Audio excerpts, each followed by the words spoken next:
Shui.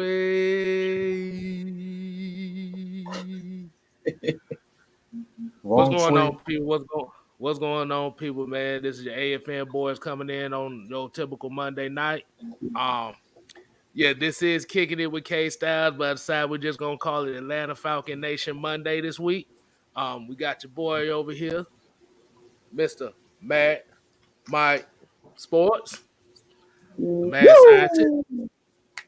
You heard the Ric Flair woo, so you already know something coming up.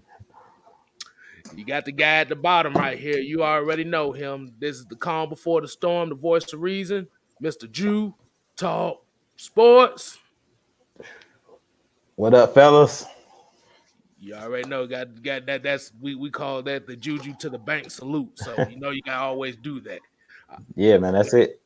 All right, it's your boy, the six man, aka Just Kstlyz, aka whatever the hell else you want to call it. What's going on, gentlemen? How we doing this evening? What to do? Feeling good, man. Another Monday after Father's Day. Happy Father's Day to all the fathers. If I didn't get a chance to tell you already, the Hawks won. So, you know, ATL, the city's on the high right now. So, you know how I go. See, Mean Gene, the Hawks win. The Hawks win, Mean Gene. Ooh, okay. Yeah, dig it.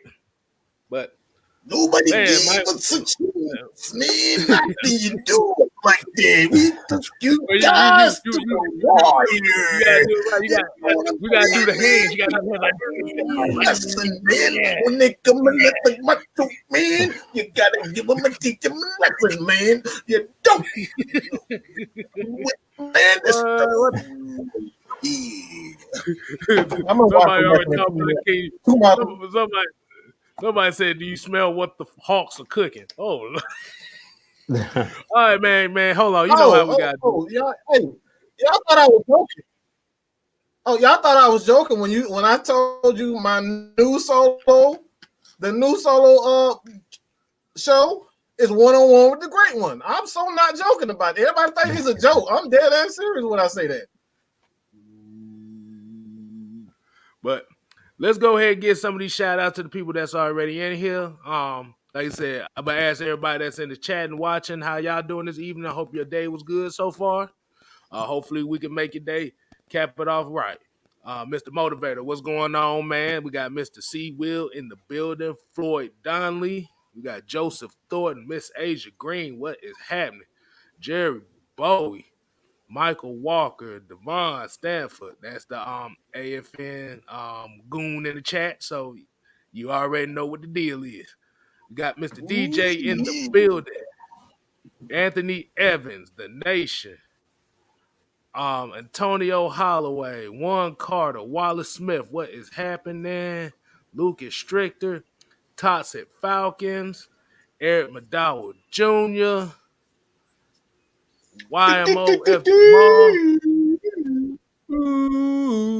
Scientific 785. Raymond Elder, what's going on? Ultra Shadow 97. What is happening, homie? Nick G2K1. And Dynamite. And Yasuke, what's going on? Oh, Jamari Williams. Man, we coming in kind of heavy right now. St. Louis Dirty Bird, Triple G, Anthony Jackson. So, fellas, man, what we got in store for the people today, man? Yeah. I wanted to go ahead and kind of get this out the way. I know people have been looking at Twitter all day, and I noticed there was a main topic that was going on in here, and I want to throw this little picture up. This is what we call the little 5-minute babble here, which I'm gonna have to give this the Powder Toast Award of the day right here. If y'all don't know what the Powder Toast Award is, it's the award for the stupidest thing that I seen today, or somebody did something completely stupid. This Powder Toast Award actually benefited us a lot, but the damn show didn't benefit this motherfucker. And whoever, you know who I'm talking about, Mr. Ben Simmons, with his let me just throw this picture up right here, and they got the little circle on it too, so you can see what happened. How the fuck do you pass up a dunk, Bruh. in the game? Look at this. What the hell is that? Bro, my co-workers was mad as hell all day, man. They're like, are you serious? But I didn't want to throw that out there. Like I said, Ben Simmons, he's all on the trade. I'm gonna say this. I'm gonna say this, and this is not gonna be popular whatsoever. But I like to try to air out Ben Simmons, and I'm not making excuses for him. He played like absolute shit when it comes down to offensively. He played like crap, and that's probably an understatement. All he did was hand the ball off to Steph Curry, and pass the ball to Embiid. I mean, he's a big man. I can understand why he did that, but like when you got mid-range jump shots, close layups, like he pretty much. He was all. It was one of them games where players are just, you remember. I believe it was Rick Ankiel. Y'all remember Rick Ankiel? He was a pitcher before, and he couldn't throw the ball across. Yeah, and they made him. They pretty much turned him into a hitter because he couldn't. It reminded me of Rick. It was sad to see, and I think that's what's happening to Ben as far as like his shooting. Like that dude don't want no parts of shooting. But I'm gonna go here with it. And like I said, this is not a popular thing, but your man did a damn good job on Trae Young. I'm just gonna be real. He did a terrific job defensively on Trae Young all series long. Like he got physical with him. He made Trae work for it. Trae still did his thing, but to air him out, they would have gotten blown out. I honestly think the Hawks would have won 4-1 if it wasn't for Ben Simmons. He played tremendous defense on Trae Young. He caused problems on him all series. So I'm not going to say he's the main reason why they lost. They had no answer for Red Velvet whatsoever. Is that a Ben Simmons issue? Hell no. Somebody else gotta guard somebody. Who the hell was guarding him? It sure wasn't Ben Simmons. So to call this man out, to say he the reason, fuck Embiid for that. Fuck the coach and fuck the fans for that, because that man was not the goddamn reason why they lost that damn game. Y'all got y'all ass spunked the fuck out by Red Velvet, goddamn Danilo Gallinari, and look, the man had 10 points. We're talking about Clint Capella, who can't even shoot. Is that his fault? No, you guys use Ben Simmons as a way to get out of it. And I'm gonna say this: y'all ain't got to like what I gotta say, but I'm here. The man got problems. He obviously got offensive problem, but to use him as a scapegoat for you losing, that's right there. And what we always preach about here at Atlanta Falcons Nation with Julio Jones and Matt Ryan, they never throw their teammates under the bus. Even our previous coaching staff. Dan Quinn, that's something he never believed in, is throwing players and coaches under the bus. You know what I'm saying? Maybe he fired guys, but he always did things quietly in a professional manner. And this is why the Sixers are not going to win any damn thing, because they threw one person. No one took responsibility for that loss. Everybody from the coach to the fans to the damn front office, everybody blamed Ben for that shit. And that shit is not cool by me, dog. I'm going to just say it like this. You ain't got to blame him. You blame the Hawks, because the Hawks made the shot. The Hawks did what they needed to do. And the MVP of Game 7, everybody going to say Kevin Huerter, which is a definite. But I'm going to give, like you said, I'm going to give the co-MVP to Danilo Gallinari. Did you see the plays he made in the last 5 minutes of the game? Mm-hmm. That's all I got to say. But these folks didn't want to come here to talk about some Hawks right now. We can say that for later for the show. Hey, let Juice get a little piece of that. Juice, what you wait. Juice, my bad, man. My bad. Let's see what you take on Mr. Ben Simmons and all that stuff. I'm gonna go in a completely different direction than what Mike said. When you making that much money, you I knew 6'10", and you got a mouse in the house, you gotta dump the ball, dog. That man was petrified. That man didn't want to go to the free throw line, point blank in the period. Look, this man is petrified. To be honest, what is Trey gonna do? If he goes up and dunks, it ain't like Trey can knock him out the air. All Trey gonna be able to do is hug his knees. He gonna get an and one.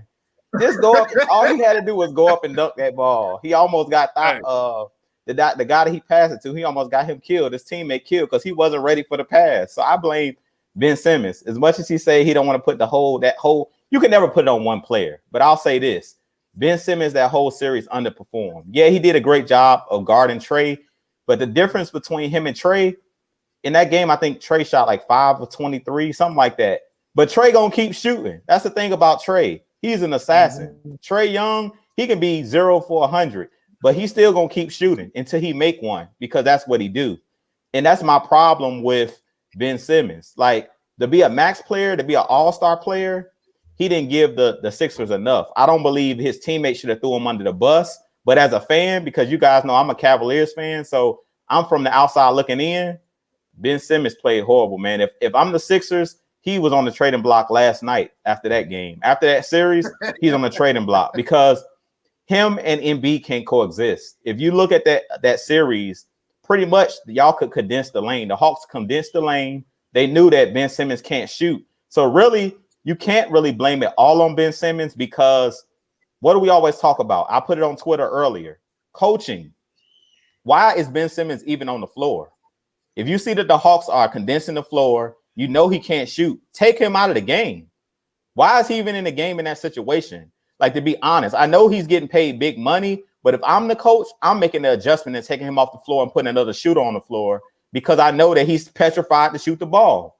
If you guys remember DeAndre Jordan, it's the reason why DeAndre Jordan with the Brooklyn Nets basically was on the bench the whole series because he can't shoot free throws. You guys remember when he was with the Clippers and Doc Rivers was his coach with the Clippers. He would literally take DeAndre Jordan out the game because he didn't want them to do the hacker shot. And that's basically what they did to Ben Simmons. But that still comes down to coaching.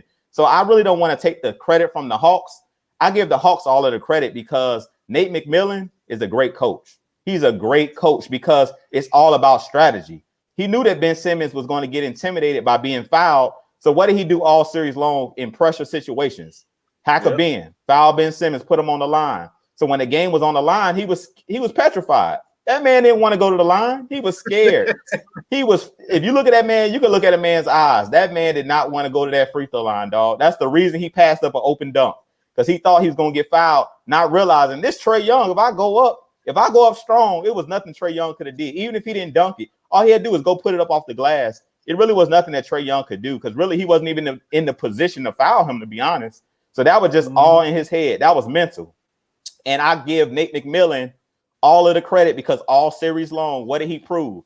We're going to put you on the free throw line. We're not going to let you dunk the ball. We're not going to let you lay the ball up. So at the end of the day, Ben Simmons, if I'm the Sixers, I'm putting him on the trading block. He got to go because as a guard, we know the NBA now is based off of spacing, being able to shoot. If you don't have a shooter and your primary scorer is a big guy's best friend is having a guy who can shoot the ball from the outside. If you look at a guy like LeBron who don't even really post up a lot, he just drives the lane.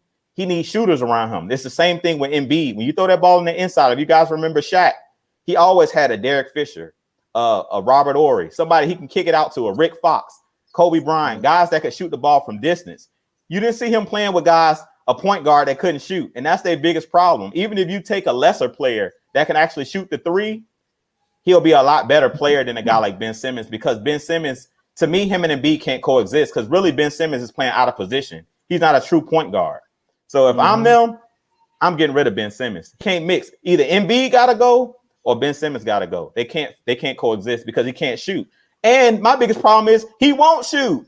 Giannis can't shoot neither. But Giannis ain't scared to shoot that thing. We all know that Giannis is terrible. That's the difference. That's the difference. It's like Ben Simmons, if you look at them fourth quarters, it was a lot of times he wouldn't even attempt the shot. So the Hawks like, we don't have to guard him. And that's all coaching. Nate McMillan's like, leave him open. I mean, if he's not gonna go to the back, like literally leave this man wide open. That's Oh, coaching. you talking about doing this? Ta-da! Exactly. Leave that man open, dog. I mean, nobody was guarding him. They was treating him worse than Rajon Rondo, going under every screen.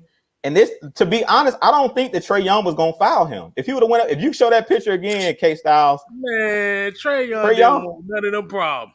Trae Young was not gonna do nothing, dog. Look at him. He's not even. He's not even in position. Exactly. The other way. He headed the other way, so he can get the ball on the fast break. Exactly. So yeah, at the end of the day, Ben gotta go. But yeah, Ultra said, yeah, I saw RDC World video. Boy, they got a whole compilation of what Ben Simmons was like. It was the funniest thing I ever seen. Y'all go see RDC World. You can little YouTube, Instagram, whatever. They got the video up. The shit's hilarious. And everybody talking about J-Rock look like Ben Simmons already.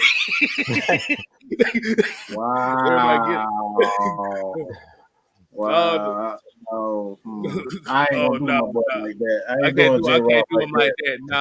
Nah. At least J-Rock come through when we need him to. Ben Simmons. J-Rock ain't scared to shoot free throws. Ben Simmons scared to shoot free throws, dog. Ben make all that money and scared to shoot a free throw. Exactly. But yeah, I'm about to say we got a special guest here. He wanted to say something to Ben Simmons personally. This is gonna be the last little tidbit we do before we get to the actual topic. Yeah, we got Keith Smith in the building. He said Ben Simmons, you got to do better than that. Wow, you got to go, bro. I told him, that's man. That's your go-to. Oh, that's gonna be the new go-to right there, boy. That ever courageous looking motherfucker. Oh my god. Yeah. But let's go and get to the actual topic of the show. We just wanted to babble on a little bit, so y'all can see that we just more than just football.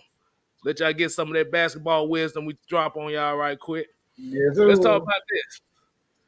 Falcons O-line excited about what Arthur Smith brings. And before we get to that, let me go and get to a few comments. I forgot to do that before we got to the top. Let's get to a few of these comments because these people got a lot to say right now. let's start with a couple of them. Yeah, Eric Vidal asked, why haven't the Hawks signed David Miller yet? We don't damn know. He finna get a hefty contract. He ain't got no worries. They finna He finna be paid handsomely. He ain't got nothing to worry about, dog. Devon said, goddamn, what the hell was that? Devon said, just found out that Ben went in the witness protection program after game 7. I told you, boy, they've been getting on him. They talking about they gonna trade him to the Guangdong Tigers. Boy, I was like, what the? Y'all tripping. I mean, that's Philly. Yeah, exactly. Seahorn said, do you think... Wow, no, you don't do... That man said John Cancat. Hold on, we got Aaron, the Ruby fan. Yeah, that's an anime fan right there. He said Joel can come to Dallas. Luka is perfect fit for him. Oh, we're gonna talk about that at the end of the show about how Luka ain't passing nobody the ball. That usage rate, he ain't passing nobody the ball, and they just fired a GM and the head coach quit. So that's all you need to know on that. All right, but let's go and get back to the topic, man. We straying away from the topic, but basically what it's talking about is Falcons offensive linemen are excited about what Arthur Smith brings as far as coaching because he has the experience as an offensive lineman and coaching in the trenches. So I want to go ahead and get y'all take on that. In the chat, y'all can chime in with it too, but I'll let Mike go ahead and start with this one. How do you feel about that?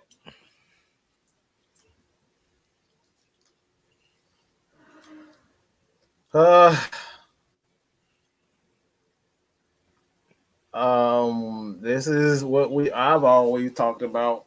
One thing I hate most is pretty football. I can't stand pretty football. It's like y'all so infatuated with, selling tickets and looking great and having guys that'll put up 300 yards, and y'all forget about what really wins games.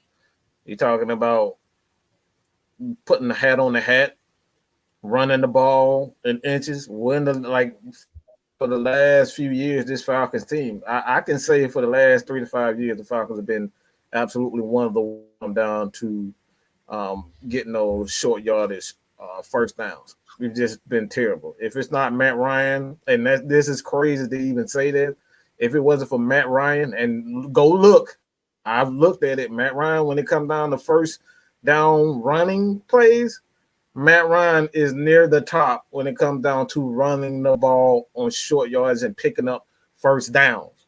Okay, he's one of the most. Again, this is why I say people they get it all messed up.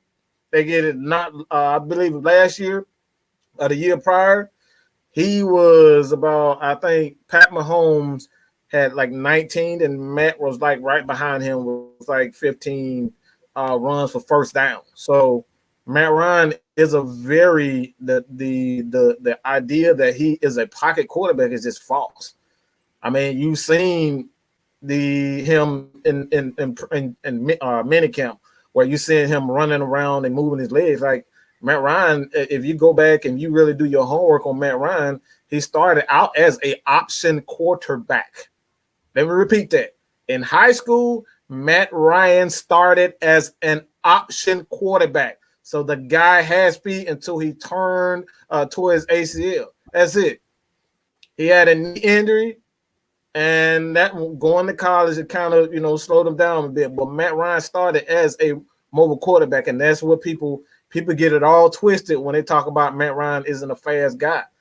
He isn't a mobile quarterback. He's not. He doesn't have that elite speed, but he's far from Breeze. He's far from Brady. He's far from a lot of guys. And again, we see it time and time again. Matt Ryan in short yardage situations oftentimes is our best runner in short yardage situations. You don't have to believe me. Just go look at the stats. It tells you. First down runs, Matt Ryan is one of the best at quarterbacks, one of the best. Does he go out here and, does he run for, 100 yards in the game? Hell no. He's not going to ever give you that. But that's what we got to get better.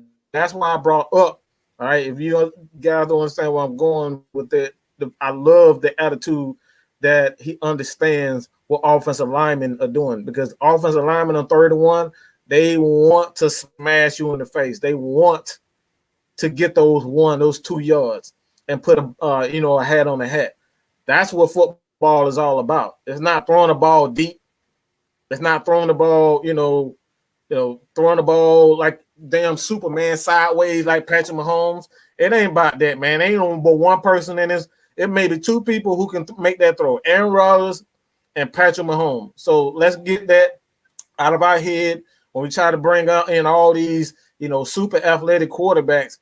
That's not going to happen. A lot of those guys are not going to even make a real significant stand with their team, because running in the NFL, you're not going to make your bones running in the NFL. As a quarterback, you're not going to make your bones. That's going to you see what they're doing with not Pat Mahomes, but Lamar Jackson.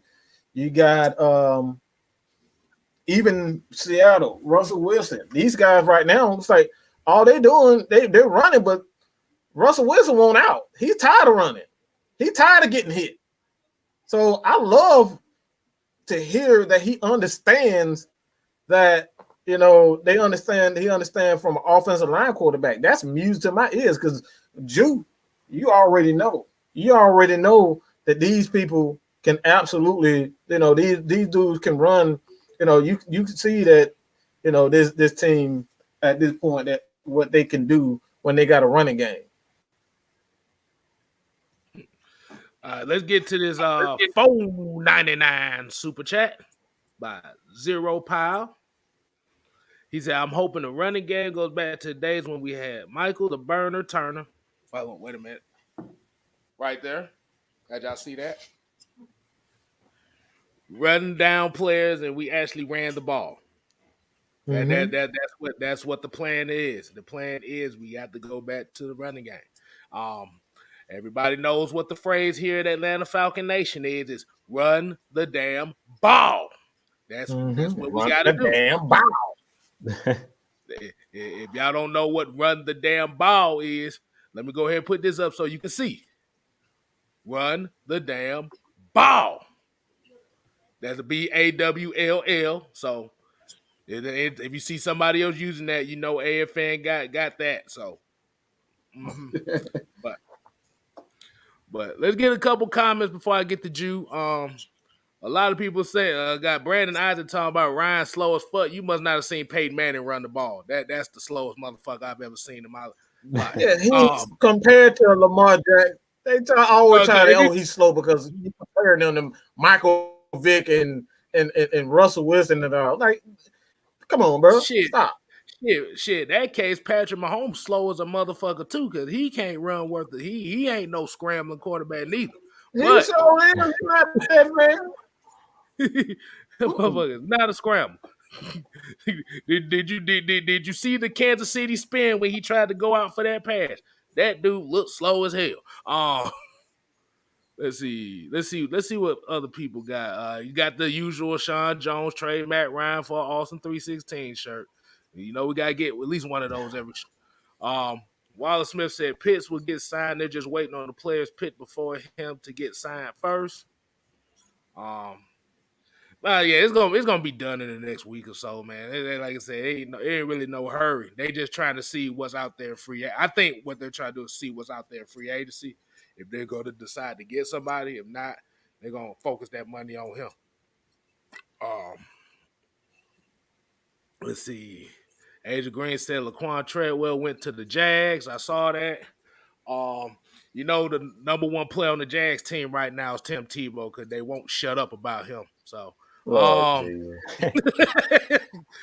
Exactly. But go ahead, Drew. What's your take on that Arthur Smith take? So what I take from it, first, and this is gonna be in a different direction. It's probably gonna shock a lot of people. I think that they love it just because when it come down to your contract, you know, we got Lindstrom, who's on a rookie deal that was drafted in the first round. We got Caleb McGarry drafted in the first round. These players are trying to get paid. If you seen last year under Dirk Cutter, aka Farmer Friend, we remember the offensive line looked a lot worse than it really was. And I blame Dirk Cutter for that. He made these guys like Chris Lindstrom, Jake Matthews. These guys took a lot of heat last year for their play. And I put a lot of that on Dirk Cutter's shoulders. The play calling. I just talked about it with the Hawks, with Nate McMillan. You have to put these guys in positions to succeed. And that's the reason why when I talk about the Tennessee Titans, I think that their offensive line is going to play worse next year because you don't have that same play caller. A lot of these guys look a lot better with good play callers. It comes down to who you have as a play caller. If you look at the Tennessee Titans, the only guy I know over there that's on their offensive line is Taylor Lewan. That's like a Pro Bowler. Other than that, they have guys that just get the job done. And that's mainly scheme. If you have a good offensive coordinator that understands balance, you have to run the ball and set up play action to help the passing game and also lift some of the burden on the quarterback where he's not taking as many hits and establishing rhythm. Offense is all about a rhythm. It's a rhythm to offense. That's the reason why you script plays in the beginning of the game. You have to get these guys into a rhythm. And I think that that's something Arthur Smith understands. He understands these guys' offense is a rhythm. You got to keep these guys in rhythm. And that's what Mike was just talking about. I feel like our offensive line could never get into a rhythm because they were always backpedaling. You can't be aggressive when you're always backpedaling. You're always on your heels. You want to put the defensive line on their heels, which the way you do that is you run the ball, get into a rhythm. So when it comes down to a 3rd and 1, a 4th and 1, 4th and inches, our offensive line didn't know what it was like to go forward. They had been backpedaling the whole game. When it comes down to a play where we need a first down and it's a short yardage situation, those guys most of the time couldn't get it because they had no rhythm. And I blame that all on the play calling. So that's why I think with Arthur Smith, he's going to have a certain tempo. That's why in practice, he's making these guys run because he's trying to get these guys in tip-top shape. So when it comes down to it, I've talked about it many times. Offensive line is all about repetition. It's all about guys understanding what their job is. Offensive line, people don't understand. Offensive line is probably the hardest position to play, other than quarterback, because everybody has to be on the string. Everybody, if one person's off, that ruins everything. One person you let your guy through, that's a sack on the quarterback. Everybody else could be perfect. The timing could be perfect, but if one guy's off, you only as strong as your weakest link. And I really feel like that's one thing that Arthur Smith is going to bring to this team. He's going to bring that rhythm back. He's going to bring that aggressiveness back. So when it comes down to the third and fourth quarters, we're going to be grinding these defensive teams. We're going to wear these defensive lines out. We're going to run the ball so much and put hat on a hat that when the fourth quarter comes, it's going to be easy for us to run the ball because we've been doing it all game. A lot of times we blew a lot of big leads because Dirk Cutter wants to run the ball at the very end, at the last moment, when these guys haven't run the ball all game, so they had no rhythm. And that's pretty much what killed us, to be honest. If we be completely honest, the guys weren't used to blocking for the run schemes and things of that nature, because all we did was pass all day. So that's my take on it. These guys are going to be used to that rhythm of we're going to smash you in the mouth. We're going to smash you in the mouth, and then we're going to hit you over the top. So we're going to keep you off balance. Teams are not going to know what we're doing. And that's going to be another thing that I think Arthur Smith's going to bring to this team is the unpredictability. You're not going to know what the Falcons are doing, and that's going to keep teams off balance. Before, it was like 3rd and 1, 4th and 1. Okay, teams know, okay, maybe the Falcons will try to run now, and they would just load the box. Well, Arthur Smith, on a 3rd and 1, he may slip a tight end out for a pass. You never know what he's going to do. And that's something that Dirk Cutter didn't understand, was that rhythm. He didn't understand how to scheme guys open. He was too predictable. And that's pretty much my take on this whole Arthur Smith and the offensive line excited. I really think they're excited because they know we're going to be aggressive. We're going to throw the first punch. We're not going to wait to get punched in the face and see if we can counter it. We're going to hit you first and see if you can take our knockout punch. Because if we like Mike Tyson, you may not get up after that first initial punch. So we're not going to wait for you to hit us. We're going to hit you first and see what happens. Caleb McGarry is 6'6", all right? Caleb McGarry is 6'6". He ain't got no damn business backpedaling. Let's make it real. Let's be real. He ain't got no damn business. That's just like you see a big ass dude scared of a damn rat, all right? Your ass is 300 pounds, 6'6", 300. What the hell are you running from a rat for? Step on that little motherfucker. That's what we talking about when we come to football. These guys are too damn big to be going backwards and running away from them. They need to be smashing people in the face. And like I said, that's what made Harvey Dahl them. And that's something that Kevin could get into. He can get into that. What made them so special back then? Mike, what you meant to say was, if you big like Ben Simmons, you had no reason not to dunk on Trae Young when he that Exactly. when you that big, why you running? Bro, you ain't letting that go. You ruthless today, bro. He ain't letting nothing go. Bro, you that big and you running from Trae Young that's barely 6 feet and you 6'10". Okay. Bro, that's like Shaq trying to shoot a jump shot against Muggsy Bogues. That is ridiculous. Boy. Oh man, y'all tripping, man. But we had the $4.99 super chat by Zero Pods. We had to get back into it. He said people think Matt Ryan is slow. Tell them to go watch Tom Brady running the ball. Oh, I got one even better for you. Go watch Byron Leftwich run the ball.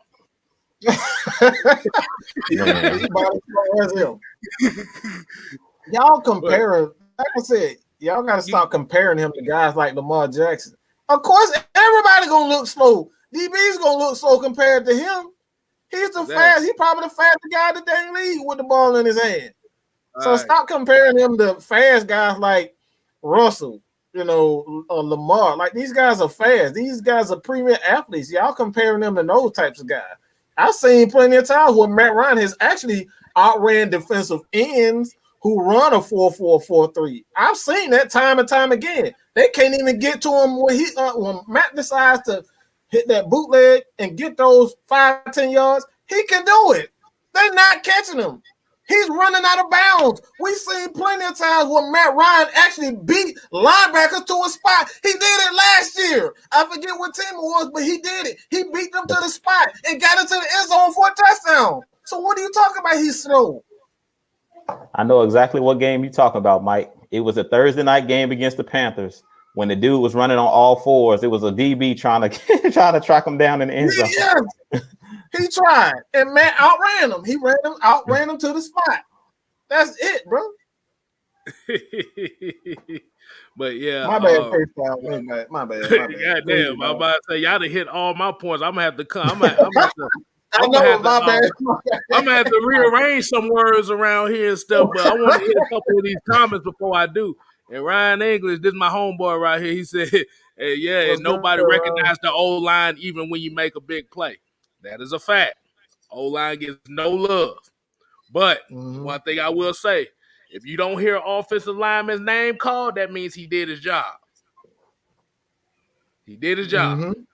Absolutely. Now, if you hear offensive lineman all the time, let's see. Let's remember. Y'all remember Peter Cons? Yeah. If you heard that name a lot, he didn't do his job. So that's all we're going to leave on that because we got PTSD from that shit alone. You didn't even have to go back that far, Kstlyz. You should have said Jamon Brown. Jamon Brown. They was even worse, man. Man, Jamon Brown sitting over here sacking his own damn quarterback in Philadelphia. He doing poses in the middle of a play. Like, yeah, that's worse. But fixing his gloves on the middle of the play. Good. Yeah. But the thing about the offensive lineman, and I can tell you like this. That's what all the offensive line drills are. If a lot of people don't realize what offensive line drills are, you driving forward. That's all you doing. You driving forward. You like the only time you really going backwards is if you working against pass rushers and they trying to get their stuff in. That's it. But everything else is going that way to you.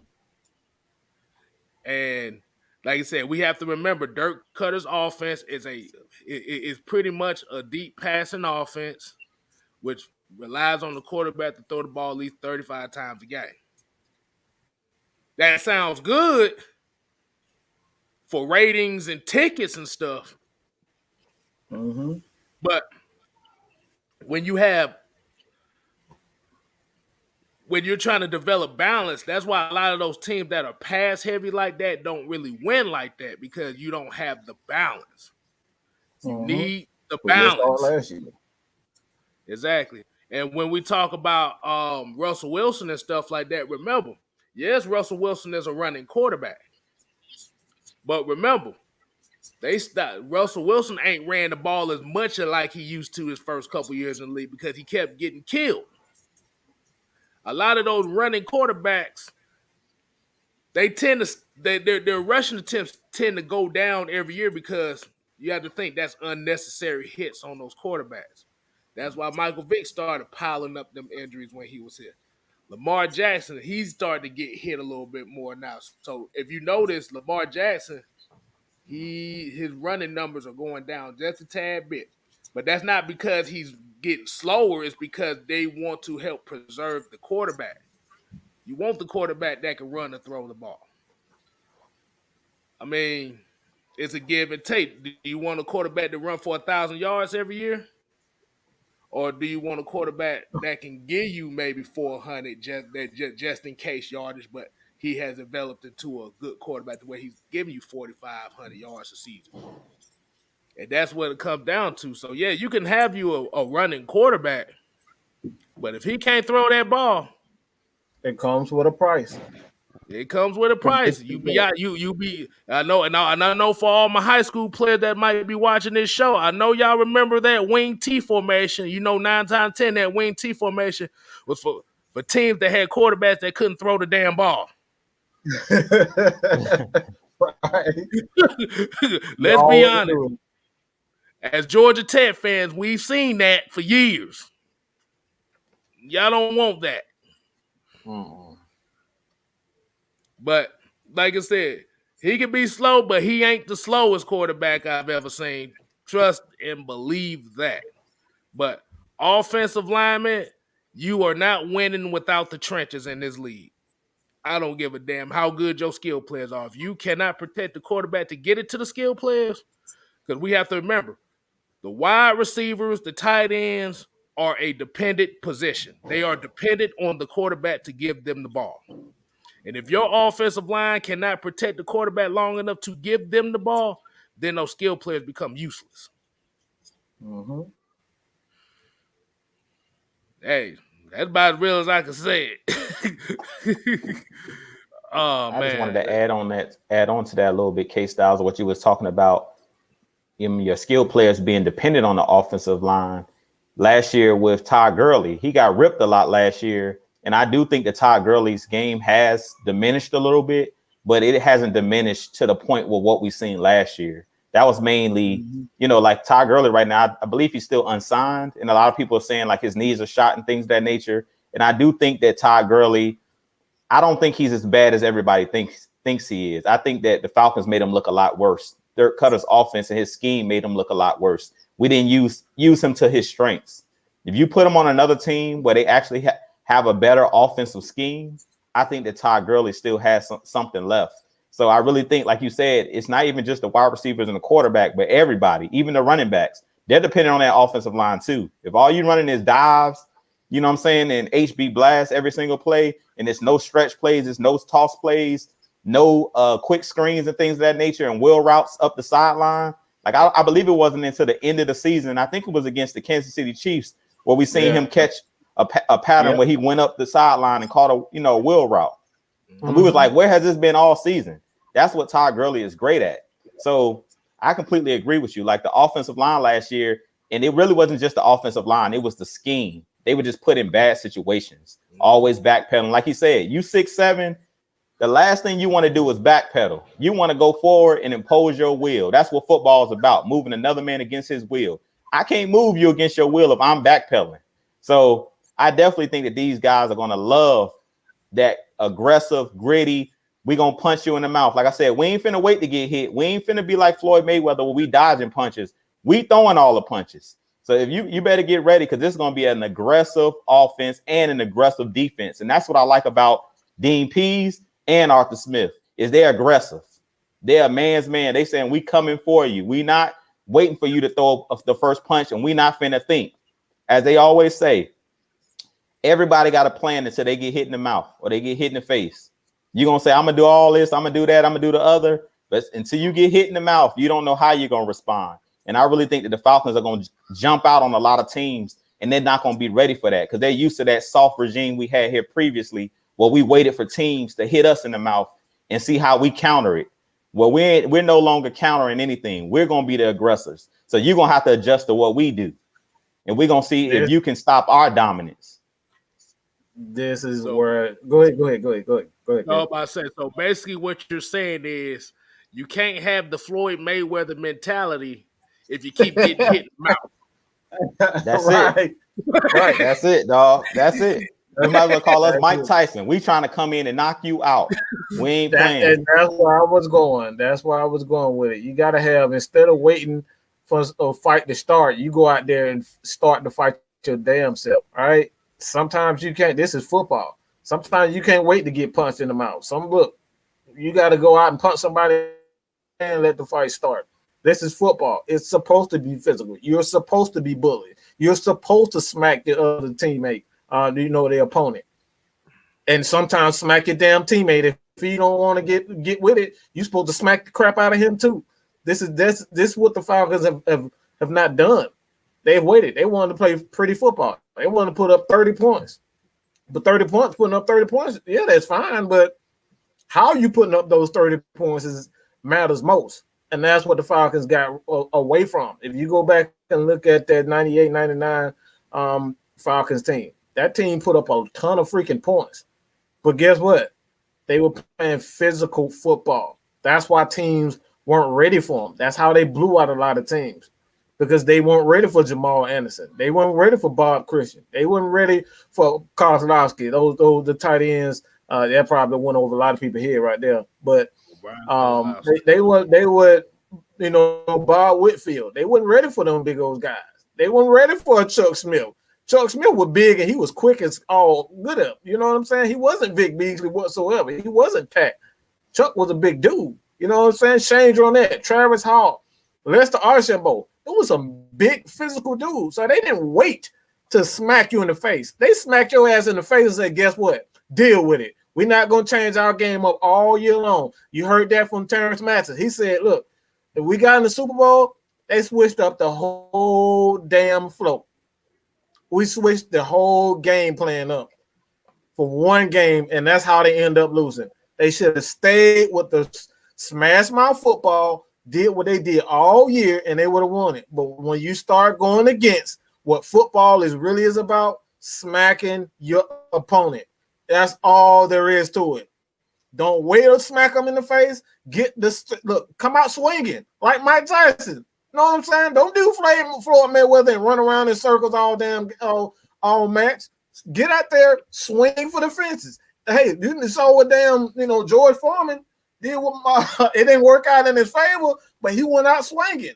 That's how you gotta go. That's how you gotta do. The Falcons got to go out swinging. They've done too much running. You have a great quarterback. Matt Ryan could adapt to any type of system. That's not a system in his league that Matt Ryan can't run, including a quarterback where he can run the ball. As a quarterback, you can run the ball. That's what Kyle Shanahan's offense is predicated on. It's predicated on a quarterback who has the right movement. You got to be athletic to play in his system.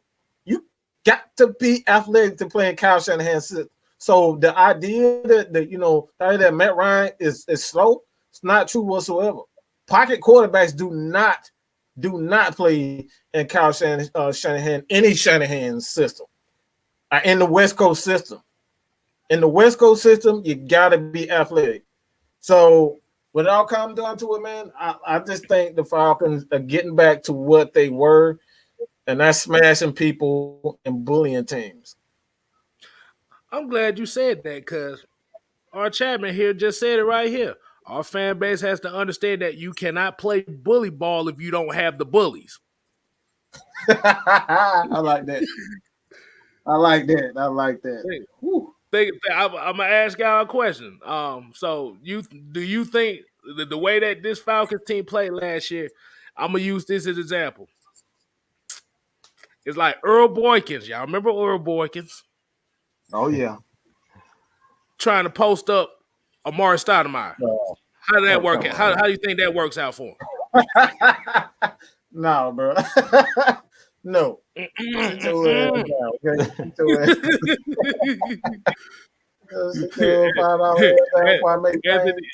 Anthony Jackson said, "This is foosball, but you got to hit somebody." Foosball? You playing a foosball with your friends at school? Well, I'm sitting at home with nobody keep me company except Steve.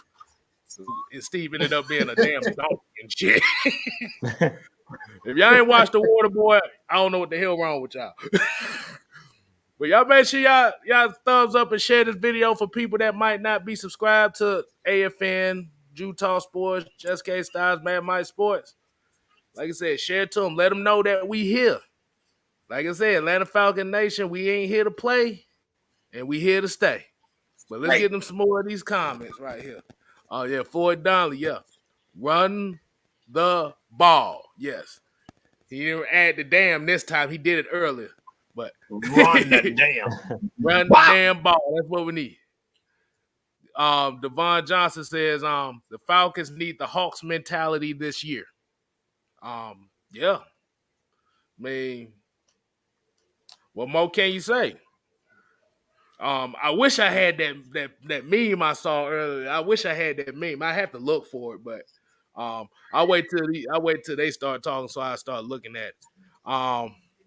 Let's see. Scientific 785 said Dan Quinn made the team small. Teams was bullying us. How do y'all feel about that comment? I blame TD, Thomas Dimitroff. Thomas Dimitroff. Well, go ahead, Kstlyz. No, I'm about to say you said the wrong name. It's not Thomas Dimitroff. Smithers. It's Smithers. Smithers. Yes. You got to blame Smithers on that. Yeah, Smithers. Look, for the ones that haven't been at AFN, I got to use his real name first. Dirk Cutter, a.k.a. Smithers. Yeah, he made the team soft. I mean, he wanted to build this offensive juggernaut that could score a bunch of points. And I really think that him and Dan Quinn both fed into it. Dan Quinn is not off the hook either but I think that it was a power struggle. We talked about it before, where I don't believe that Dan Quinn necessarily had the authority to draft all of the defensive players that he wanted. So he used what he had. But Dan Quinn, it is his fault for not keeping one of those guys next to Grady Jarrett. We talk about it. He could have pushed to keep a guy like Dontari Poe here. He could have pushed to keep a guy like Rashid Hagerman here. So that is his fault for not having that big plug that you needed at that nose tackle position to play that bully ball. As we talk about, how are you going to play bully ball with a nose tackle that's 280, 285? No disrespect to John Kaminsky, but he's not a true nose tackle. We were using hybrids, guys like Crawford that was here. I forget his first name, but he was on the Dallas Cowboys. He was another guy we had here who was a hybrid. He wasn't a true nose. So we seen pretty much every year after we had a true nose tackle, we didn't make the playoffs. 2016, we had Rashid Hagerman. 2017, we had Dontari Poe. After those years, we missed the playoffs 18, 19, 20. And we didn't have that true nose next to Grady Jarrett, that true bully on the inside that can push that offensive line around, push that pocket around, and stop the run. We always talk about it. You got to stop the run first. And teams have been bullying us ever since 2018. We've been being bullied. We always look at the numbers. Like last year, if you look at our numbers against stopping the run, I think we were like in the top half of the league. But teams just decided, because our passing or our secondary was so bad and we had no pass rush, teams decided to throw the ball on us. But really, teams could have just ran it down our throat. I mean, we remember the first time we played the Carolina Panthers, Mike Davis ran the ball down our throat. So when we needed a stop, we got bullied. He was running over everybody, running through our defense, right up the gut of our defense, like a hot knife through butter. So at the end of the day, personally, I really feel like Thomas Dimitroff, it all started with him not valuing that defensive line. I talked about it every year. When we drafted Calvin Ridley, that was the first step back the team took. That was one of the biggest mistakes we made. I love Calvin Ridley to death. He's a great offensive talent, but we didn't need him. We had Mohamed Sanu. We had Julio Jones. We had those guys on the outside. We needed to value the offensive line and the defensive line. And he didn't value that offensive line and defensive line, and we seen it. And then the guys that we did have, that's where Dan Quinn comes into play. The Deidre Sanats of the world, guys weren't even getting playing time. So that's what Dan Quinn actually, was where he played his part in this whole issue, is he didn't use the guys that he had, the bodies that he had. He played the same guys that weren't getting the job done. And that's why I love about Arthur Smith, Dean Pease. These guys are going to put you out there on the field. If you don't get the job done, you're getting benched, point blank in the period. They don't care how much money you make. You're getting benched. And that's what we didn't see with Dan Quinn and the accountability on this team. Yeah. Hey, before we go again, everybody continue to support us at Atlanta Falcons Nation on that quest to 2,000 before the season begins. That's our new goal. So it's 2K this time. All right, 2K. Continue. We got our solo shows with you. All right, what's the word, Dirty Bird? It's not only on Atlanta Falcons Nation, but it's on his channel, Jew Talk Sports. So make sure you guys subscribe to Jew Talk Sports, as well as the 6-man convo on Atlanta Falcons Nation and Just Kstlyz. But I really would like everybody to check out Jew Talk Sports and Just Kstlyz as well.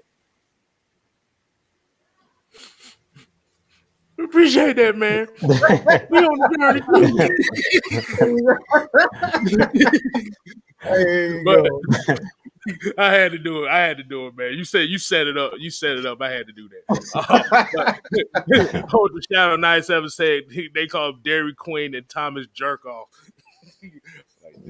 Wow. But here's what I'm talking about. I saw this the other day. I found it, but we don't need these jokes no more. Did you see this thing? We're talking about Falcons watching the Hawks 26-point comeback, and at the bottom it said got SpongeBob and Patrick talking about writing that down. Y'all go. Write that down. Leave us alone. Okay, leave us alone, man.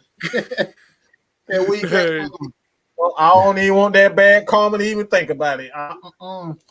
Leave us alone. Leave that alone. Leave that alone, dog. But anything else y'all want to talk about before we get to the Q&A? You want to just hop straight on into that? Hey, dude, you got anything? Well, I do have one thing. I don't know if you guys seen it, and I kind of wanted to hear from Mike with this one because I know he's a Georgia Bulldogs fan. Last week, I think it was Thursday, we picked up a nose tackle. I think his name is John. I forget his last name. He played at Georgia. Yeah. I seen a picture of him, and when I seen the picture, I had to Google image just to see how big this dude was. And he looked like he looked like he the real deal. So I kind of wanted to get your take on him because you guys know I'm not big on college football. I just started watching a lot of college in the last couple of years. So I kind of wanted to know, is he the real deal? Because just because you got size don't mean nothing. So I want to know if you think he'll make the 53-man roster, and he's a guy. Is he a guy that can possibly be that nose tackle that I'm talking about that can help Grady on the inside? I know Kevin can go in with this also, but one thing about John Atkins that I remember is his footwork, and not every guy. Again, you have those guys just because you're big. Footwork is a major part of being a one tech zero. Those guys have to have the ability to anchor well.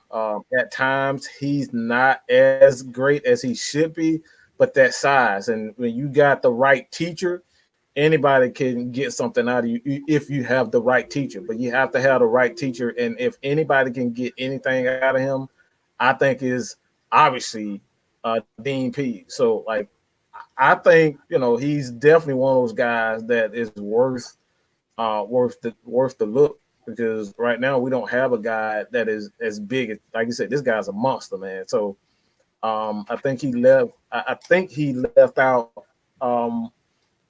He didn't play last year because of COVID, if I'm not mistaken. Yeah, he was on Detroit, but he didn't play. He sat out. Yeah. Okay, so he definitely, like I said, he has some upside, but he definitely needs some fine tuning. Oh yeah, he looked like he on kind of the I won't say Mount Cody side of the game, but yeah, he kind of reminds me of if coached right. Well, he's 28 now, so it's really nothing more you can really do unless he just work on it.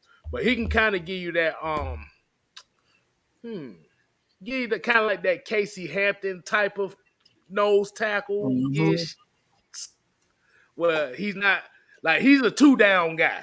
We just gonna say that he's a 2-down guy. Okay, well, I like that. I like that. You ain't finna put him on third down. right. He's a big guy. He's a big guy. That's what he is. He's there to eat up space.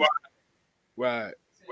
But yeah, like I said, hey, they bringing in the competition. They need bodies in there. They're gonna see what they can do with this guy. But hey, like we said, usually these training camps and stuff like that, these guys that may have been undrafted or these guys that may have been practice squad guys for so long, they could be missing pieces to the puzzle. We've seen it we see it every year. Ain't no surprise. I mean, you 6'3", 325 pounds, bro. You got a place on the defense. Mm-hmm. You might play one down. You might play the first down if you know they running the ball, but you got a place. But I know something I wanted to talk about too. It also had to deal with the college football thing. Drew, yeah, you an Auburn fan, so you fall into this too. So how do y'all feel about the 12 team playoff thing that they proposing? And I'm gonna ask the people in the chat too. If you watch college football, how do you feel about the potential 12 team playoff?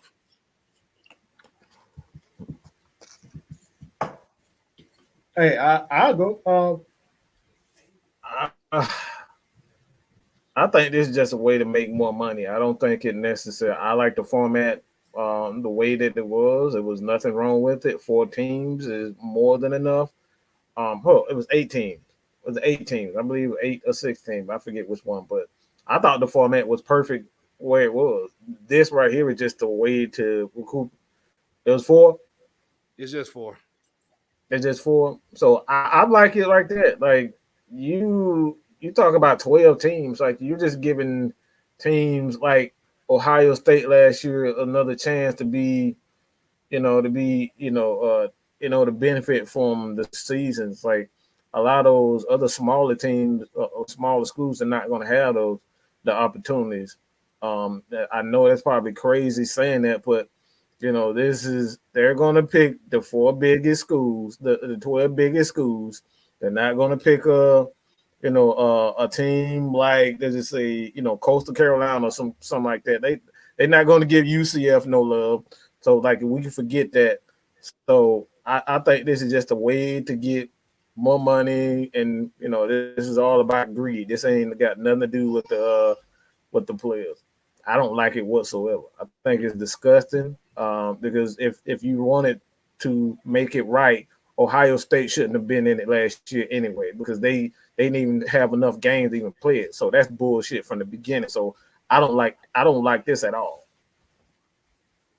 And it's probably the reason why Jew's not a college football, because it's crap like this. Last year, how the hell Ohio State even deserved to even get in there when you didn't even play enough damn games? Everybody else played more than enough games, but your ass get in there. What, 6? I think they had like 6 games or something like that. They was like 6-1 or something. I think they played 7 games. Yeah, come on, bro. Mm-hmm. How's that fair? Like, how's that fair? Get the fuck out of here with that. Man, I can't stand. I hate NCAA. Ever since they done took away my goddamn game, they can kiss my fucking ass. Like, they really can. They can kiss the darkest part of my light-skinned ass, okay? I can't stand them motherfuckers. First, you take away our goddamn NCAA video game, and then you let Ohio State, who's unworthy even being in there, you let them be in after they didn't play. Okay, come on, bro. See, here's my thing about it. Like I said, I kind of agree with you. I don't really like it. But I think, like besides the money part, but I think the main reason why I would say it is, I think people are kind of tired of seeing the same 4 teams in the playoffs every year. It's almost like you already know Alabama's going to be in there. You already know Clemson's going to be in there. You already know Notre Dame is going to be in there because of the TV ratings. Let's just be honest. Notre Dame ain't worth shit when it comes to these playoffs. I know all y'all can agree with me that Notre Dame is one of the most overrated. Notre Dame shouldn't even been in anything. Notre Dame should never be in anything. Independent. Yeah. Exactly. I agree with that. Notre Dame need to get in the conference first before they make another play. Right. The thing is, they played the ACC schedule this past season because of the COVID thing. But a lot of teams they're playing, like I said, they played us too, so we weren't that good. So a lot of the teams they playing were not good. So they didn't really have a test. They handpicking teams. That's not fair. That's why I hate the NCAA. You allow them to handpick teams. Hell, I'll be damn 7-0, 10-0 if I'm handpicking teams. Exactly. I mean, go ahead, Drew. But this way I'm gonna go with it. As far as the 12 teams, I'd rather just stay with 4 teams. My biggest problem with the NCAA has always been the payment of players, meaning these guys are really professionals based off of the TV money that the colleges are making and the money that the coaches are making. They're making millions of dollars off these kids. And then another thing that I never liked about college, if you add games, is the injuries. We seen a guy like Jalen Smith at Notre Dame, go to a bowl game, wreck his knee, and pretty much never been the same. You know what I'm saying? Had nerve damage in his knee that played for the Dallas Cowboys. So my biggest thing with those bowl games that scare me, if you add games, we hear NFL players already complaining about being 17 games now. Just imagine players that are not being paid. You go to the bowl and you're in the 12. A lot of these players now have been opting out. But if you open it up where it's 12 teams in the playoff and you have actually a chance to win a national championship, those players that are backing out, that are the top players, are going to actually start playing because you have something to play for. They want to win a ring in college.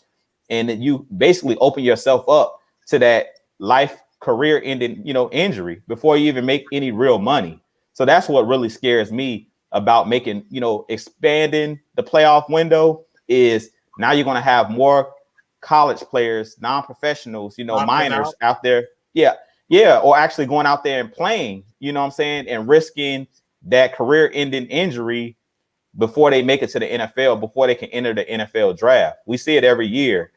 Guys that are coming in. Caleb Farley was one of those guys that dropped in the draft out of Virginia Tech. This dude had like 2 or 3 back surgeries coming in. And just imagine you got a player that's playing in the playoffs and you have to play 2 or 3 games or 3 or 4 games. You mess around and get injured. You're the top player coming out possibly in the draft. You mess around and wreck your knee or, have one of those bad injuries where you can never play again. There go your millions, there go your generational wealth, basically. So that's what I hate out of the whole thing is the NCAA, the greed of the NCAA of how much money they're making off of the backs of these young, these young students. Okay, so I was just looking at something right quick.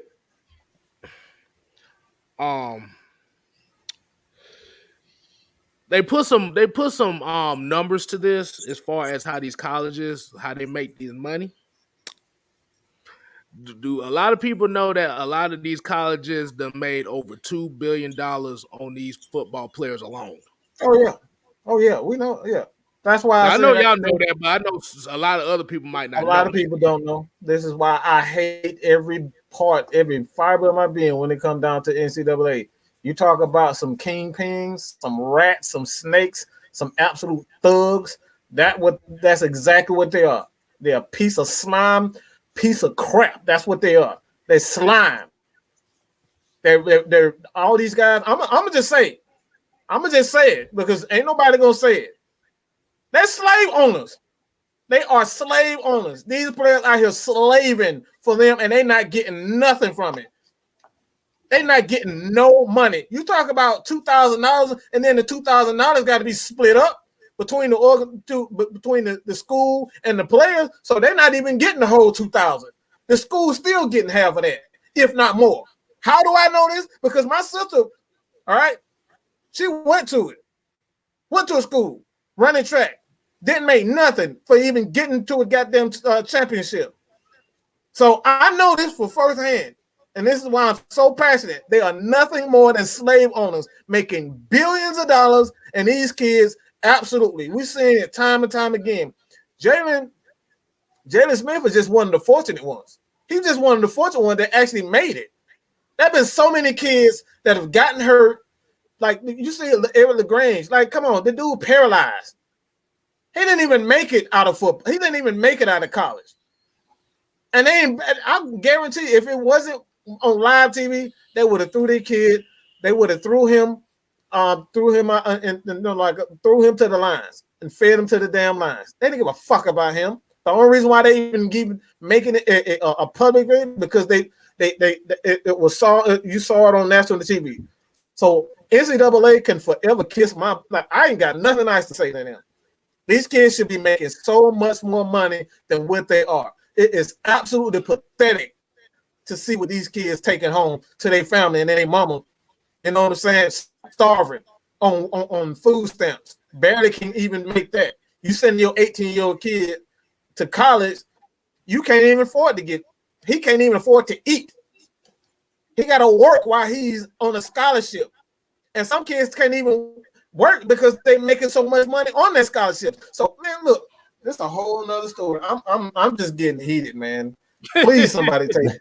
All right, man. Like I said, we gonna get that before Mike go on one of his epic rants right quick. Yeah, I see him steaming up like broccoli over there. So we gonna.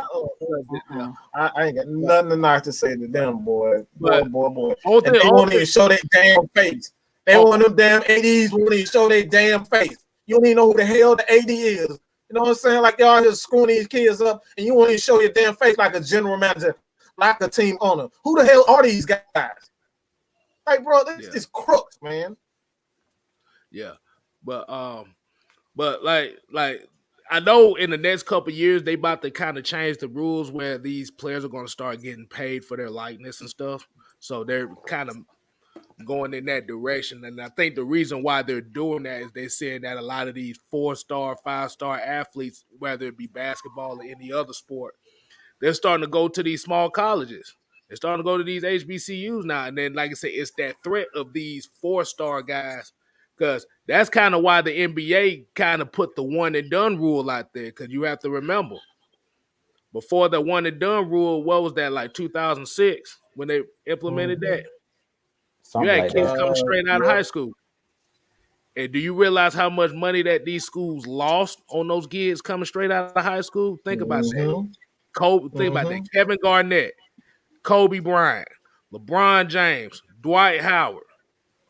Like these guys right here, if they would have went to college, them colleges would have made billions off of them. Yeah. But the fact that, like you said, and then you throw Kwame Brown in there. He had a full ride scholarship to Florida.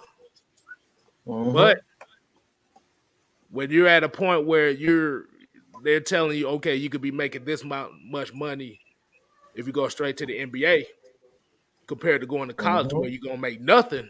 These kids gonna look at it like, oh yeah, Andrew Bynum is another one. They gonna look like, shit, man, fuck that. I'm finna go chase the money. Shit. I got a family. I got a family to feed. I got a family to feed here. And like I said, the NCAA saw that a lot of these high school players was coming out and going to the NBA. They're like, nah, man, we got to at least get 1 year out of these guys so we can make as much money as we possibly can. So, yes, the NCAA are kind of like money shark. They're looking to try to find every athlete that can make money off of, and they don't want to lose them.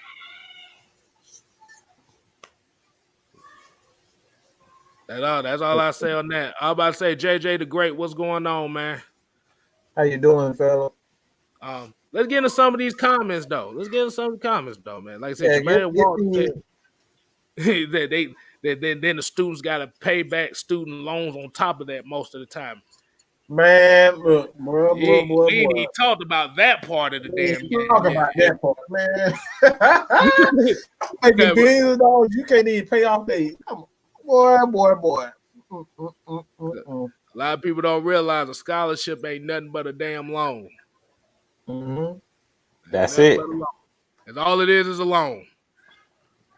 And don't get hurt because they might pull your scholarship off that too. We've seen that happen with the guy in Louisville that wrecked his knee really bad in that played for Louisville. He ended up going to like Georgia State or something, like a smaller university, because they pulled his scholarship after he wrecked his knee. So that's why I said, man, it's just the NCAA is highway robbery all the way around. You know what I'm saying? It's just a robbery. And that's why I hope that the NBA changed that rule, that one and done rule, and let these guys do what they want. I know they made the little G League now where they're saying that they can possibly go to the G League for a year, or a lot of these young guys now are going overseas for a year, so they'll be eligible for the draft. But if you can go around it and you need the money for your family, I feel like that's the best way around it, is go overseas, play professionally for a year, and come back over. But there's ways around it, but they're trying to make it harder for these young guys to navigate around going to the university where, like you said, they can get that money out of them from 1 year. Because we've seen guys like Zion Williamson going to Duke.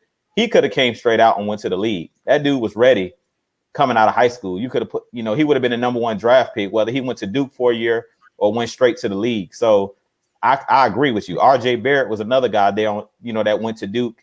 Him and Jason Tatum, all of those guys could have been one and done guys. They didn't need to go to Duke for 1 season. That pretty much was a waste of time. So like we said, man, the NCAA is just highway robbery. They robbing these kids. Right. But that's why we always say about these kids that be coming in trying to make these leagues. Like I said, it's only a small percentage of football players. It's a smaller percentage of basketball players that be able to get to make the pros. So right. So these guys are looking for every opportunity they can to make that check. So let's see. Nathan here said, I hate how they did Gurley, making him sign his autographs and then leaks it. I know they was the one who leaked the information. Of course. Yeah, that was it. Of course. That was it. Yeah, ain't that how Cam Newton got in trouble in Florida? Yep. Yeah. A lot of these players get in trouble like that. The one guy that went to Ohio State, they were like he sold his jerseys and stuff like that. He was in the league for a little bit. He was a quarterback. Yeah. What's his name, like Pryor or something like that? Oh, he played for the Pryor. Raiders. Terrell Pryor. Yeah, they were like he sold his stuff for tattoos and stuff like that. Like he sold memorabilia, which was his stuff. You know what I'm saying? He sold his jersey, signed his jersey, and gave it to them. Like, what you expect this dude to do, man? He ain't getting paid no money. Like, that's all he has is really a value at that time. So it's crazy. Shoot, all got oodles and noodles in the goddamn dorm room. Shit, what else am I supposed to do? I want a meal. I can't eat that. I can't, like I said, remember football season's only like a few months, so that's the only outside of that. Where else am I gonna eat? But that's somebody said AJ Green went down. With the Condo King said AJ Green went down that. Yeah, I was just about to say that too. Yeah, I was just about to say AJ Green. He had got in trouble for that too. There's a lot. Like I said, because I don't know if a lot of people remember Jason White, who was a quarterback at Oklahoma. He actually lost his scholarship because he had a part-time job at a car dealership. Yeah. Yeah. You can't work, you can't do anything. You gotta They don't want you doing anything. They call it illegally earning funds under a scholarship. So it's a messed up business, man. But like I said, you just hope for the best for these kids when they be able to get to the league and make some legitimate, so they don't have to worry about dealing with those restrictions and stuff like that. Because, like you said, at the end of the day, once you get hurt, it's just like when a horse in a horse race get hurt. They put them young past them, shoot ass. That's exactly what they do to these players. But all right, man, we're gonna go ahead and get to the Q&A portion of it. I'm trying not to say anything. Hey, look, because I remember. I'm trying to remember this documentary I saw. It was a while back ago. It was a documentary I saw, and they was actually talking about that subject. But it was basically talking about why they don't consider them athletes or amateur athletes. They consider them student athletes. I know what you're talking about. It was something crazy. Yeah. They consider them student athletes because the reason why they put the word in there, because if you put student athlete, you don't have to pay insurance on them. That's I remember I remember what the name of that documentary is, because I'll tell you folks, y'all need to go and check that out. I think it's on YouTube. If not, I'll see if I find it somewhere. JJ the Great said,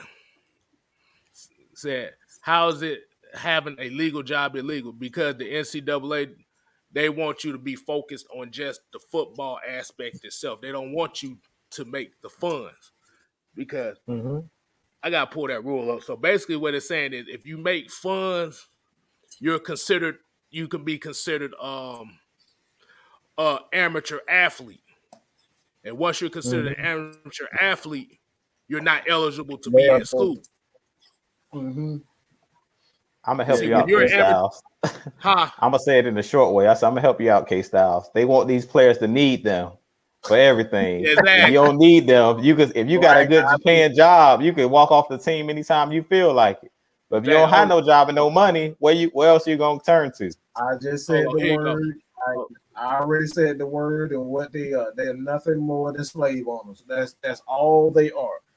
Hey, look. That's all they are. Philip Franklin said, he said it's like pimping and hoeing. It's all illegal when they can't get a piece of the action. Come on, man. He gave y'all the raw and uncut version. That's about as real as you can get. It's the pimp hoe goddamn relationship.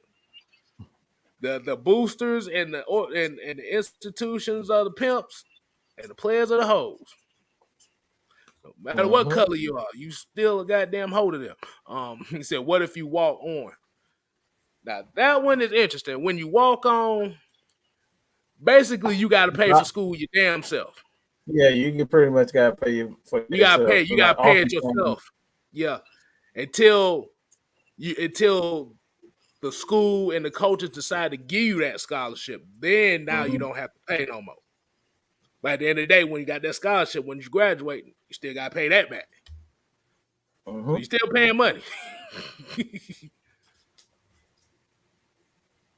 Let's see. Okay, we got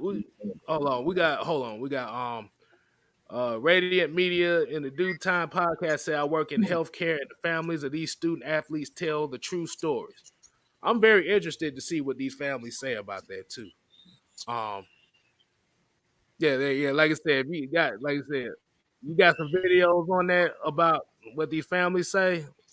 Because if you do, Yeah, I'll definitely we yeah, we're definitely. There's something that we may even go deeper into, future shows and whatnot. But like I said, man, oftentimes, you know, and I'm probably hitting in a touchy subject here, but I don't really give a fuck. Um, Oftentimes, the people that that really suffer from this type of these rules and whatnot are often, African American families, not just African American, Hispanic, poor. Like it's a lot of. I'll just say this: there are a lot of poor communities and poor because you got a lot of white, Hispanic, black people that just can't afford this, and they know this, so they have no other alternative but to go to school because like one of the things that that we was dealt with is like at the time for me personally, I'm just going to tell you from our from my standpoint, and this is why I'm so upset, is because my sister couldn't get money from she couldn't get anything from me. She couldn't get anything from her own family. It had to come from my parents. So they had to actually see that they would have to, they would have to look at their earnings each year to kind of figure out whether or not their money that they was getting was actually from them. Because the rules in place, if she decided to get money from such and such person and such place, they would actually do an investigation on it so they can figure out is she getting illegal money from boosters and all this type of people. So they would actually they would actually ask for my father's, and I'm so sick. I'm about to kill this little boy.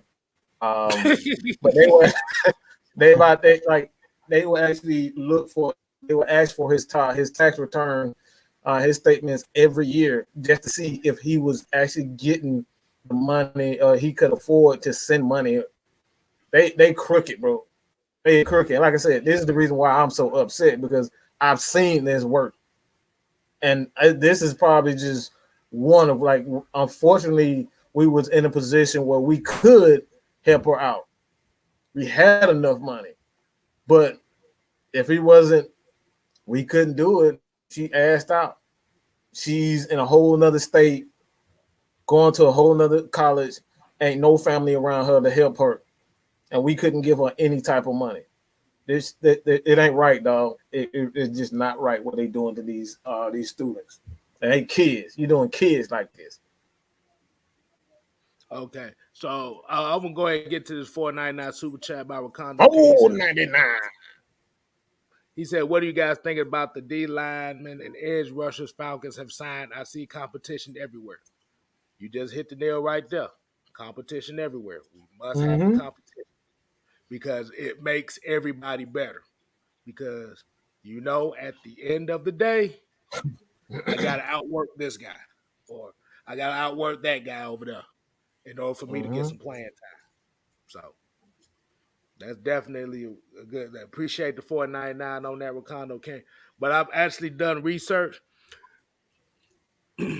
As a walk-on, like I said, I think as a walk-on, yeah, you can have a job, but once you get that scholarship, you can't have that job no more. Because it's basically like being a free agent.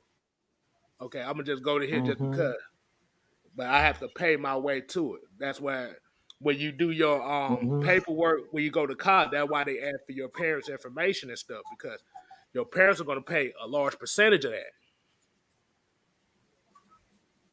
Only reason I remember that because I tried to apply to college before and it didn't work out for me. We broke as hell, so hell no. That's why I chose the job route instead. So from what I'm reading here is if you have a full ride scholarship, you good. What that means is they pay for everything, room, board, college tuition, bam, bam, bam, bam, bam, bam. But that's if you have a full ride scholarship. There's two different types of scholarships. You got the full ride scholarships, and then you have a full scholarship.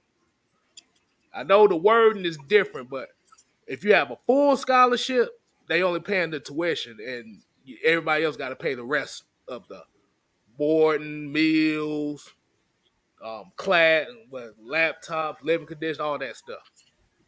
But if you just fail, like I said, if you have a full ride scholarship, you could lose your scholarship if you drop out of class, you fail to maintain GPAs. That's why a lot of those football players be taking majors that don't mean shit because those are the classes that are easiest to pass, and those are the GPAs you don't have to worry about. Like you could take like radio personality or something like that, where you might only need like to maintain like a 2.0 GPA. So as long as you have a program like that you're studying, like I said, you good. Now So they telling really you have to getting maintain at least a 2. by the way. Oh yeah, this is some education. So you got to take the wackest classes that you never even. Yeah, you ain't even getting a real education. Take the easiest classes possible.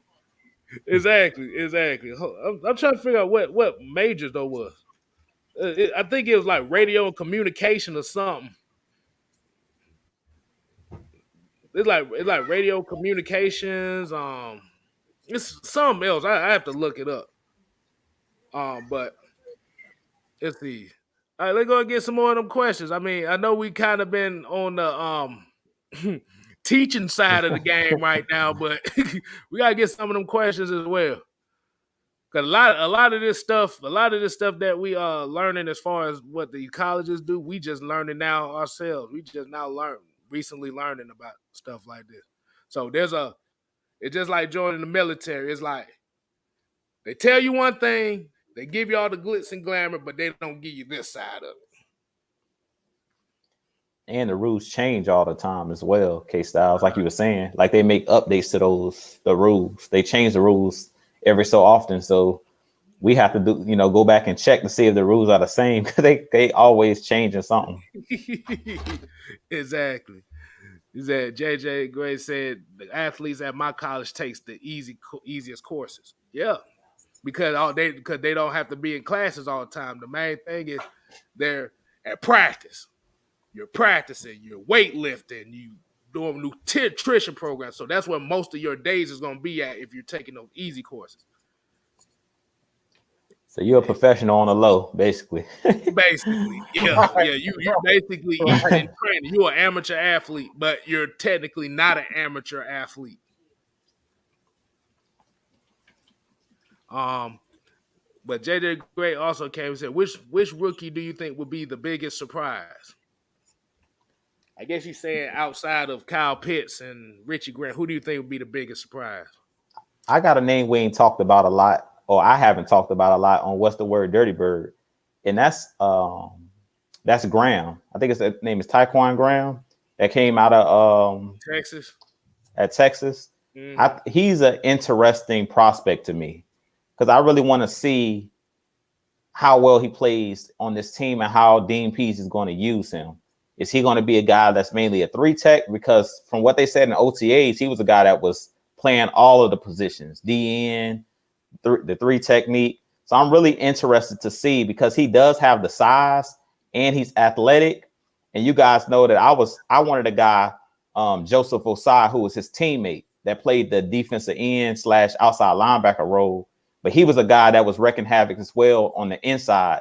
He's a smaller, 3-tech. Kind of like a Grady Jarrett. He's barely 300 pounds, but he does a pretty good job of holding the point. But I want to see how well he plays for our team because I really think we have a lot of wild cards. I've been using that word a lot on my channel, wild cards. I think we have a lot of guys that you don't know what we can do. And that's why I said this team kind of reminds me of the Atlanta Hawks. Our Falcons it's a very young team. This Falcons team is very young, just like this Atlanta Hawks team. And sometimes when you're young, Trae Young talked about it last night when they interviewed him. You're naive. I think it was Kevin Herter, actually. He said, we're naive. We believe we can beat anybody. And sometimes being young, as they say, young and dumb is a good thing because you fear nothing. When you're young, you feel like you're invincible. And I really think that this Falcons team is going to be like one of those teams where they're not afraid. And you take the mentality, and I think Mike said this in y'all last show, I believe Friday, you take the mentality of your coach. And Arthur Smith and Dean Pease, and that's what I was talking about earlier about being aggressive. We far too long, our Falcons have been a passive team. Dan Quinn and Thomas Dimitroff, for whatever reason, these guys became passive. And I really think that Dean Pease, Arthur Smith, they're going to create an atmosphere where these guys are going to be very aggressive. And football is an aggressive sport. We need to intimidate other teams. We want teams to fear us. And I feel like the last couple of years, teams don't fear us. They look at us like they soft. We want them to fear us. We want them coming in to think, man, this team might hurt me. Like, we really want them to think that way. That was being honest. I know it sounds vicious, but that's how football is. You want these guys thinking twice. Like, if I come across that middle and I stretch out, I might get, he might knock my head off, or I might get injured. Yeah, but you want them thinking. You want them second guessing. You want them thinking about, you want to intimidate these guys. And I really feel like we're creating an atmosphere of creating fear that these teams are going to be like, man, this team ain't no joke. And that's what I like about these young guys that we're bringing in, and the coaching staff and the atmosphere that they're creating around Flowery Branch is it's no longer the soft, as we say, the brotherhood, and it's no more of that. We want guys that's aggressive. And if you won't go out there and do what I'm asking you to do, we're going to get somebody behind you that's going to come in and do what I'm asking them to do. You already know where I'm going to go with mine. It's been my favorite guy in the whole draft class. We just call him Ogun for a reason. I could say his name perfectly, but for the people, we just going to call him Ogun around here.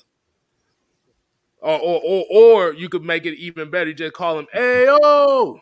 You can call him that. Ayo. That's what I call him. Ayo. But yeah. It just something about that reach he got. Like it's like if he gets a chance, he, like I said, he the more that I look at him, the more he reminds me of DeMarcus Ware. The more that I look at him. Ooh. Not as fast as DeMarcus Ware, but I'm just talking about as far as those hands he got. Mm-hmm. He got some great hands. He definitely does. I like his hands. Yeah, because he's like I said, he's good. He's good pat in the run. Like I said, he might have to work a little bit more on the pass rush side of the game, but as far as the run aspect of it, he's there. But all he just needed some fine tuning, and you're gonna hear the whole stadium talking about, "Ayo!" Well, I don't think this guy was drafted, but I think this is something that no one, in fact, I know nobody's even caring about this dude because they don't even care about the starter. Who was the starter? Matt Ryan. Hint. The guy that I think a lot of people are not even paying any attention to is the quarterback. Nobody paying him any attention.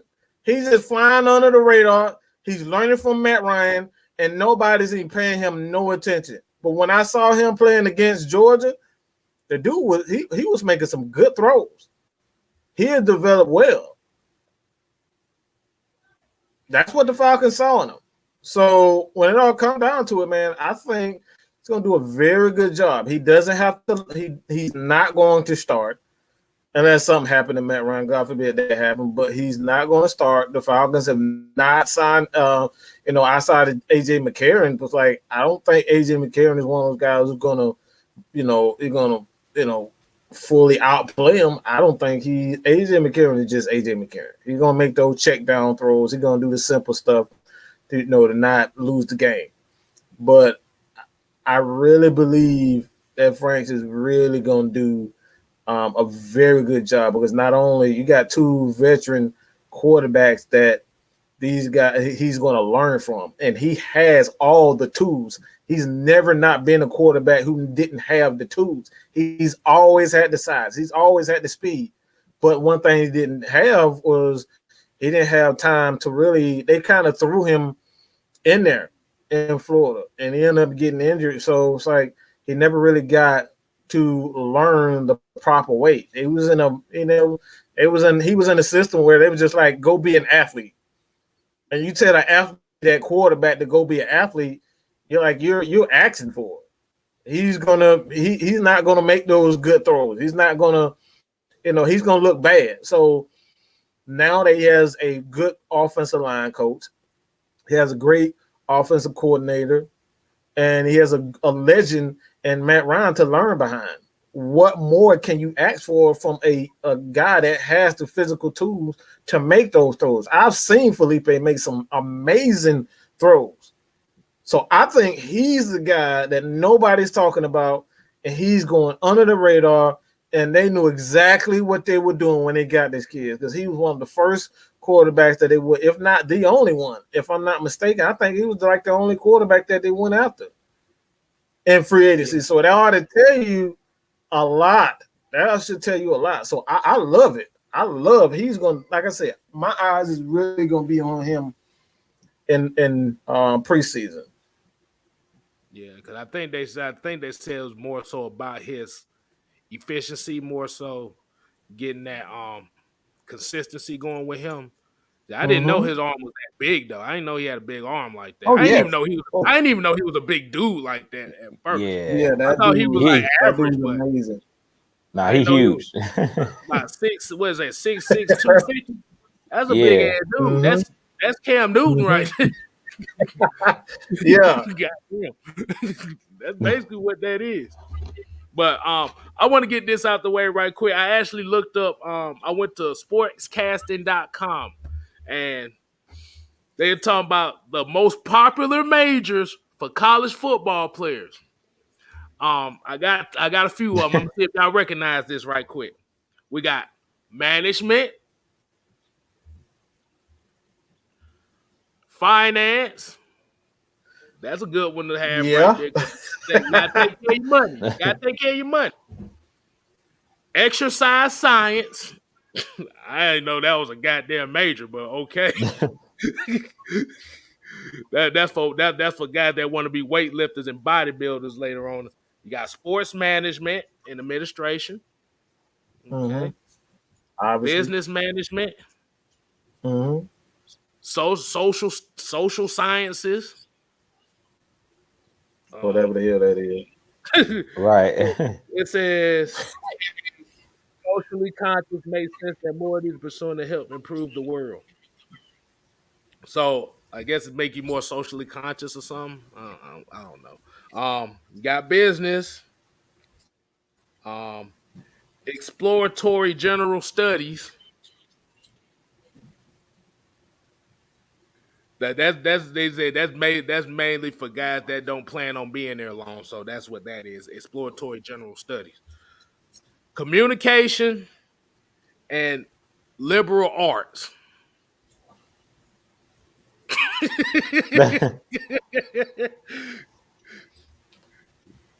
Man, just give him the damn GED and tell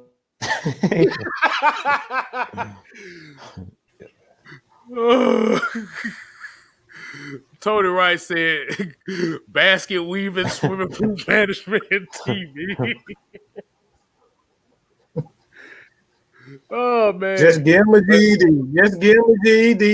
And call it a day. All right. See, but most of these majors, you gotta have you have to maintain at least a 2.0. At least a 2.0.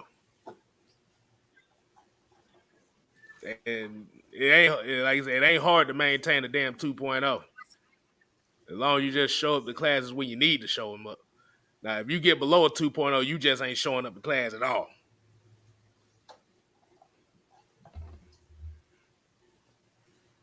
Let's see. We got one right here. He said, DD came on the defense last year, keep letting teams bitch slap us around, but Dean P's got a solution to that problem. Yeah, it's man. called slap first. That's it. That's all. Slap first, hit first. Yeah, nah, boy. They had us looking like glass. For all my Mike Tyson Punch Out fans, they had our defense looking like Glass Joe out there. That's it. We supposed to be looking like the Sandman out there. We looking like Glass Joe. Look, that's all it come down to, man. We got to punch first. We can't sit back and not do anything anymore. You can't sit back and not do anything. You got to be aggressive to the punch. You got to come out, show them big thugs like Quadri Olsen. That dude is a thug, man. You can tell him. That's why you drafted him to begin with. That's why you drafted guys like Devondre Campbell back in the day, to be a thug. Why the hell we not using our thugs properly? That's what you do. You brought Devondre Campbell here to be the guy that kept everybody away from Deion Jones, and you not allowing Devondre Campbell to do what he does best. You know what I'm saying? You brought Vic Beasley here, Tack here, to get after the quarterback, and you not bringing in the thugs. That's what we're talking about. We miss Rashid Hayman. We miss Dontari Poe. We need some thugs on this team. That's what it's all about. Protecting your pretty players. It's okay to have a pretty player, but if you got a 6'5" or a 7 footer standing behind him, look, he can look pretty all he wants to. I bet you won't touch him. You know what I'm saying? That's it. See, that's how you get away with all of that. Try. And this is why, and that's why I always said I like Keith Brooking, but that's why I said Chris Draft made Keith Brooking look better than Kevin what he was all the time. Kevin said all the time. You gotta keep, and that's another thing that we lost with Patrick DeMarco. He was a thug. He was our offensive thug. Yeah, that's it. That's what he was. Him and Muhammad Sanu. Because Muhammad Sanu was another guy that he wasn't scared of anybody. Like, he was one of those tone setters, and that's what we needed. Him, Keanu Neal, before he had all the injuries and stuff like that. You need those guys that's going to be tone setters.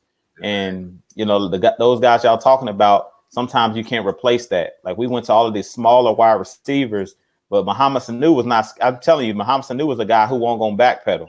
He come across the middle, you try to hit him. How many times we see Muhammad Sanu get up flexing on corners?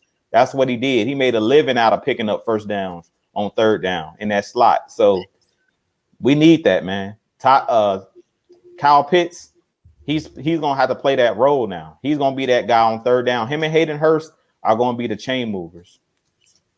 Yeah, y'all do realize since Patrick DeMarco left, the running game has been absolutely going down. Been absolute crap. Yeah. That's why I brought that up, because I knew you would love that one. Oh yeah, man. I'm a fullback junkie, boy. Like I said, I go back to the Lorenzo Neals, the Mike Allstotts around this thing, Tony Richardson, Bob Christian. That's another one. That's one of my favorites. But like I said, them fullbacks make them running backs money, bro. Yes, sir. I don't care what nobody. Hey, y'all should know, and Falcon fans, you should know. Ovi Mahaley opened up some running lanes for this guy right here. Woo! This guy right here. You better thank Ovi Mahaley for this guy doing his thing.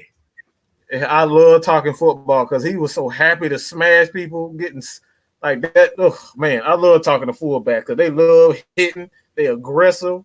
Boy. Bro, a lot of offensive linebacker. That's what I call them. Yeah, you have a fullback, they're the offensive linebacker. They're gonna run through the hole, and somebody coming out with a headache. It's gonna be me. It's gonna be me or the linebacker, but one of us is gonna have a headache when it's all said and done. Like I said, And like I said, the thing about the fullback position, you don't get no love.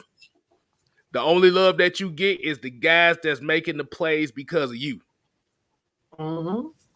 And I got some homework for some people to understand what the offensive line and these fullbacks mean to these football teams. Just go look up Ovi Mahaley's highlights with the Falcons. That's all I'm going to tell y'all to do. And I want to hit this comment by Alex Edwards. He said, our tight end coach used to work with Ertz and Goddard, but I don't know if Hurst will be the route runner. He don't need to be the route runner. He just got to get to the first down line, catch the ball, go down. That's it. That's all he got. That's going to be the main role as the number 2 tight end. That's all he got to do is run them hook routes, get to the first down line, go down. If he got something open, that's it. If he got something open to where he can make a play, he can make the damn play. But, bro, we just need some chain moves. Like, what have you been watching? You said Hayden Hurst is not a route runner? Have you seen this guy? No. He's saying that Hayden Hurst is not going to be the route runner we want. I guess he's talking about as an elite route runner. Again, what have you been watching? Because he's a first rounder for a reason. He's a first round pick for a reason. He came out as a great route runner. You don't draft project players in the first round. He's an excellent route runner. What happened with him, he teamed with Dirk Cutter, and he took all that crap away. All he asked him to do was run hook routes, so we didn't get the best Hayden Hurst. That's why I'm so excited for Hayden Hurst and Kyle Pitts, because you got a real offense coordinator is going to put these guys in position where you can see them run terrific routes. You're going to see a Frank Darby. You're going to see Olamide Zaccheaus, or what these guys can truly make. Because if you haven't done your homework on Zaccheaus coming out of college, the dude was one of the he caught like 100 passes a year. He was a volume catcher in college. So these guys are very good players, but when you have, this is something that you were talking, when you don't have the coach that's going to put them in position to succeed, then you're going to question whether or not this guy's going to be a first rounder, second rounder, and you're not going to get the best out of them. This is why you bring in guys who's going to get the best out of them. It's not so much, is he the best offensive coordinator? Maybe not as far as him being able to draw up plays and whatnot. It's not all about that. Sometimes simple is better. Run route, run ball, touchdown, first down. That's it. You don't need all them trick plays. You don't need to see a quarterback run for 30 yards. I don't need to see any of that. Simple is better. And we didn't get that. I want to hit this comment right here. I just looked at it. Yeah. A lot of people don't know Zayvon Collins just got arrested on a DUI charge. Oh, man. Yeah, actually it's been a lot. You talking about Dallas Cowboys, Zayvon? No, Zayvon Collins, the rookie that just got drafted by Arizona this year. Oh, so I thought he went to Dallas. That's why I was like, damn, Zayvon, bro. I heard it was a wow. Yeah, we got, like I said, a lot of folks got to be careful around these parts, especially as a rookie, boy, because you don't want to make that bad impression already. Bro, you ain't even got your first check yet, and you already tripping. What's wrong with you? Yeah, there you go. Rich BK. Good players can't escape bad coaching. There it is. That's it. Like I said. But like I said, we don't know what these players are because we've had bad coaching for so long.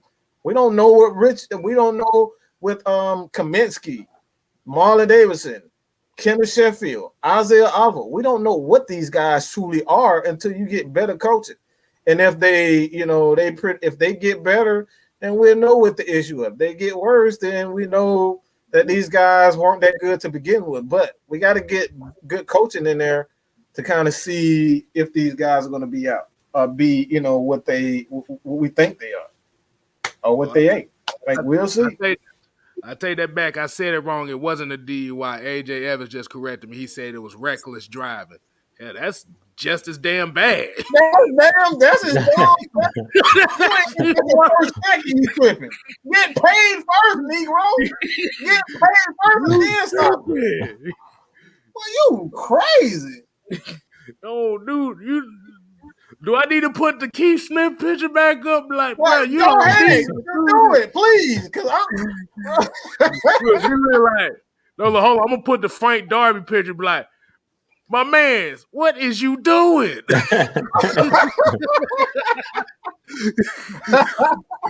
What is you doing? Dog. But Ultra Shadow 97 said, I'm glad we didn't draft him. Like I said, it's just one of those cases. I can't even make an excuse for that, boy. You know better. You driving reckless. You know better than that. That's just crazy. Let's see. Hold on. Nathan said, define reckless driving. I would be hit with that all the time. Then I got to go to places in a matter of minutes. Sorry, running a little bit behind, officer. Oh, boy. This climate, boy, I don't think you want to be reckless driving like that. Like I said, you might be speeding, but reckless driving is you swerving in and out of the goddamn lane, or you hitting donuts in the middle of the expressway, trying to get somewhere. Driving like you're a NASCAR driver. Exactly. In traffic. Trying to get his Bubba Wallace on.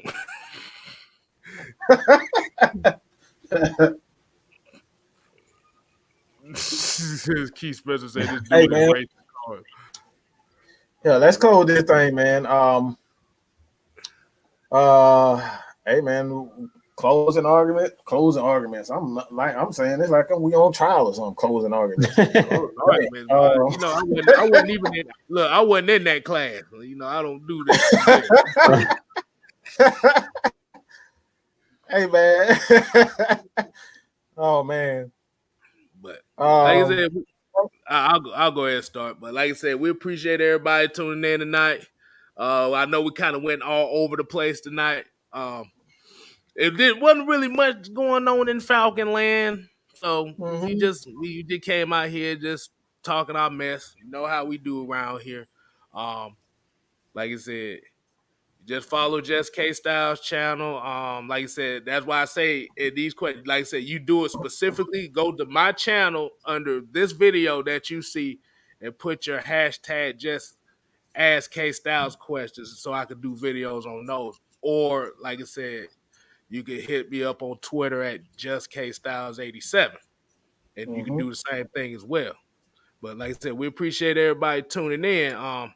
My closing argument is, it was a question that was actually asked earlier about, can the Hawks beat the Bucks in this next round?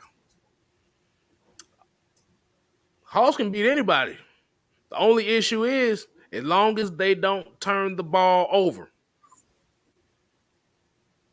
You don't turn, like I said, that's with any basketball team, especially a team that is predicated, that you're facing a team that's bigger than you, you can't afford to turn the ball over. That's why we lost those 3 games against the 76ers. That's why we lost that 1 game against the Knicks. We turned the ball over too much. Now, like I said, I gave my MVPs to Kevin Huerter and Danilo Gallinari. This past game, Game 7, we're gonna need all the ammo we can. Because they don't have a Ben Simmons on their team, a guy that's scared to shoot the ball. We got to come with it. Giannis ain't shit from the free throw line, but he's not scared to shoot the ball. He ain't scared to go and score. Drew Holiday can make plays when he needs to. Chris Middleton, for some reason, Chris Middleton got that Danilo Gallinari syndrome with me. It's like, when you expect him to do something, he don't do shit. But when you don't expect him to do nothing, he does great things. Y'all notice that? When nobody expect these guys to do good things, they do great things. But everybody's saying good stream. Like I said, we appreciate it. We like I said, we appreciate it. What's the other thing? Oh yeah, definitely. Mike, when we gonna start this wrestling thing? Because I've just been watching WWE Network for like the last week and a half now. I knew it was coming. I knew it was coming. You know, they still waiting on it. Like I said, Hey, we got to get one of them shows in one of these days. Because we definitely. I, I gotta talk about this goofy ass faction I saw. I don't know if anybody used to watch ECW back in the day, but bruh, like I said, rest in peace to New Jack, but motherfucker, that motherfucker matches was fucking insane, bruh. This motherfucker hit dudes in the balls with fucking vacuum cleaners, with vacuums. What kind of shit is that? Stapling people in the head. coming out to some real gangster shit. I always forget the name of that damn song he came out to, but yeah. Let's just appreciate everybody. And also remember the AFN slogan, we ain't here to play, we here to stay. I'm gonna pass the rock. I'm gonna pass the rock on to I'm dribbling. I can't fumble it. I'm gonna hit the chest pass to Jew. Right there. All right, man. I just want to thank y'all for tuning in. Like we said, we was kind of all over the place. Wasn't too much going on. OTAs is over with. The team got a couple weeks off until training camp starts. So we appreciate you guys. We're going to continue to bring you guys content. Please hit that like button, subscribe button on all the channels. Just Kstlyz, Jew Talk Sports, Mad Mike Sports, Twisted Torch, Miss Maggie T, the whole crew. J Rock is on Twitch. Go over to him and hit that. Give him a like as well, subscribe, however they do it over there on Twitch. Tune in on Wednesday nights. What's the word? Dirty Bird, 7 p.m. I have something coming for you guys. I'm not too sure what the topic will be this Wednesday, but I'll have something for you guys. And it'll be mainly possibly a Q&A session like always. But I kind of want to talk about the NBA playoffs too, because I love the NBA as well. NBA and NBA NFL is like 1A, 1B with me. Like I said, I am a Cleveland Cavaliers fan, LeBron fan, but I've been loving these playoffs. I've been loving what I'm seeing out of these young guys that's emerging. With LeBron being eliminated, a lot of the heavy hitters, no pun intended, are being eliminated. The Brooklyn Nets get knocked out. I love what I'm seeing with the underdog. So we gotta really give these young guys their respect. Trae Young, he's a superstar. Luka Doncic, we've seen him do some great things early in the playoffs. These guys, superstars. Devin Booker, what he did in that first game in the Western Conference, like this dude is going to be a superstar. Like this dude is a superstar. So I'm loving what I'm seeing out of these young guys that got next, basically. These guys are going to be the guys that's going to hold the torch. LeBron's going to get ready to pass the torch. Kevin Durant, these guys are getting ready to hand the torch over to guys like Trae Young. These guys are showing that they are fearless and they coming at these guys. But I just wanted to give you guys my point of view as far as the Bucks and the Hawks. I think Kstlyz hit it right on the head. The Hawks can beat anybody. But one thing I love about watching the Hawks, they remind me a lot of the Golden State Warriors. In the first Golden State Warriors, the original team in 2016, that first team that didn't have KD because they had strength in numbers. And that's what I like about this Atlanta Hawks team. You never know who's going to be that guy that's going to hit you for 25, 30 points. I don't think nobody's seen Kevin Huerter being the guy that gets you 29 points in that closeout game when Trae Young was kind of struggling from the field. And that's one thing that I love about this Hawks team is they're a real team. You don't know. They got a ton of weapons. They got a great bench. I mean, you got guys that didn't even finish the series. DeAndre Hunter, he's injured, if I'm not mistaken. He's a guy that can hit you for 20 points. Cam Reddish, I don't know if he's ever going to come back, if he's due to come back in these playoffs, but he's a guy that can possibly come back. I mean, you got all these guys. Lou Williams, he's another guy, a veteran guy that can come off the bench and give you 20 points.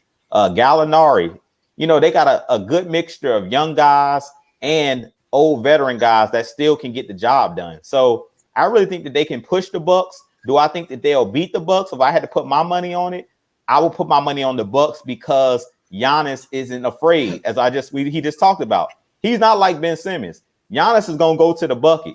So this whole series is going to be based off of, can the Hawks keep Giannis from the bucket? Because we know that Giannis can't shoot, but he is a guy that's going to continue to attack. And I seen Giannis airballing free throws, but he kept attacking the nets. And that's what the Hawks are going to have to do a good job of shrinking the floor like they did with Joel Embiid. Don't allow Giannis to post up. Don't allow Giannis to go to the bucket. So y'all going to have to play something like a boxing one. Make those other guys beat you, because Drew Holiday didn't have a good series against in that previous series. Drew Holiday really struggled against the Nets as far as shooting the ball from the outside.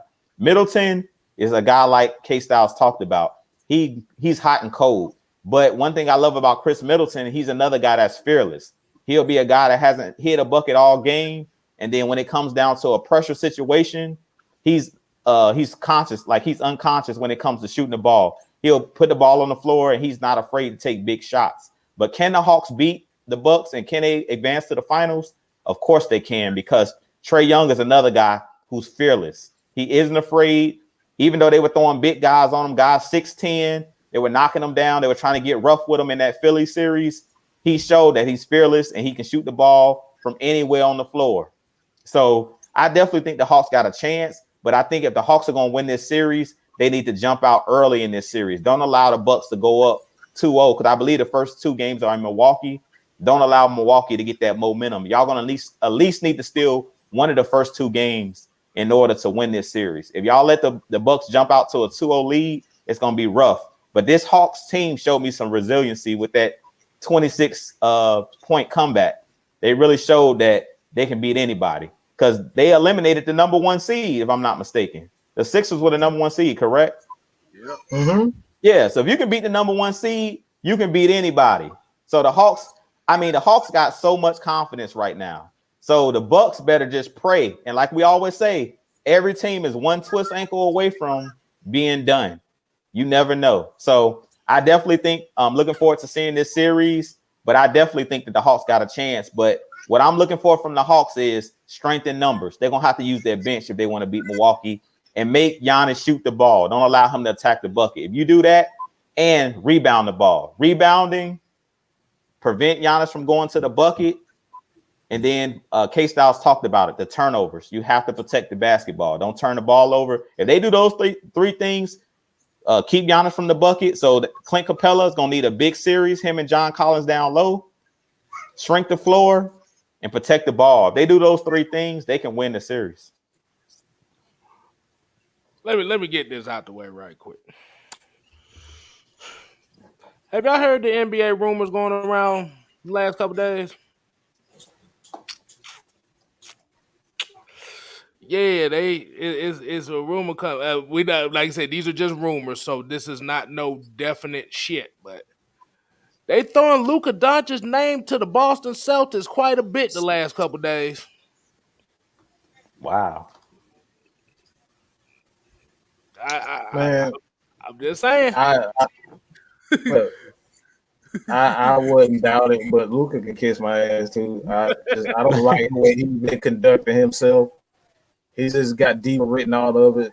Like, you thought LeBron was quote unquote a diva. He ain't got shit on. That dude. I just don't like this, bro. You barely been in the league 3 years and you already talking. You got coaches quitting. Right, just think about that for a second. I've never seen anybody, and much as I hate LeBron, well, I don't want to say hate, but like I dislike LeBron. I've never seen a coach actually quit on him. Automatically quit. This guy, Rick Carlisle, couldn't wait to get for the end of the season before he left. He quit before they even fired him. He was like, "No, I'm gone."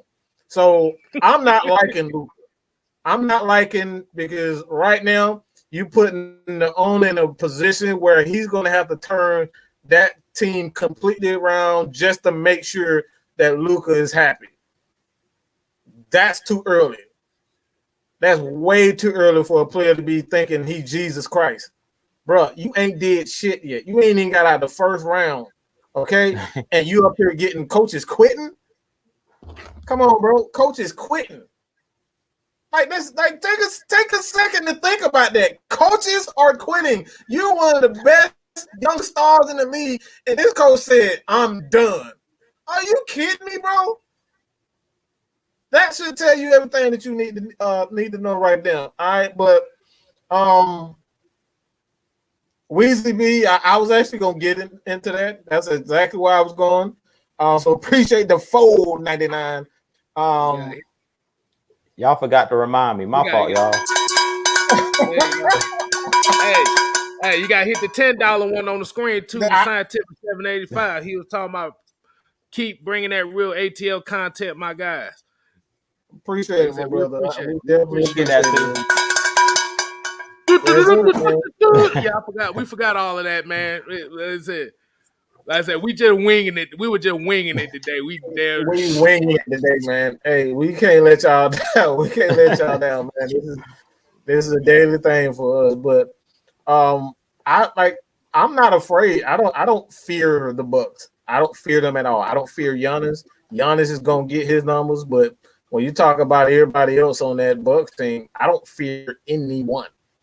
I don't think they can handle what the Hawks can do. Everybody talk about Giannis, but if Giannis gonna play some defense on Trey, then there's gonna be a short series for them because Trey gonna run his ass through the ringer. You gotta have a bigger. Now, look, Trey had a younger, bigger guy, and that dude still couldn't stop Trey. And Ben Simmons is a terrific defender, and he could not do it. They had Tobias on him for a while, and Tobias got ran through, and they took him off for trade. So I feel bad for Giannis if he's the one who's going to have. I don't know who their main defender is, but it's going to be a problem if you're going to keep up with Trey. If you're trying to keep up with Trey the entire series, especially when we come off on fire right now, these guys believe in themselves. They just knocked off the number 1 seed, and they looking at Bucks like they fucking lunch meat. Give me a turkey sandwich. You know what I'm saying? That's what they look. They're looking at them like a fresh turkey sandwich with the lettuce. You got the cheese on it. Look, you got all that on it. They looking at them like they fresh meat, bro. You know what I'm saying? I'm not fearing the Bucks at all.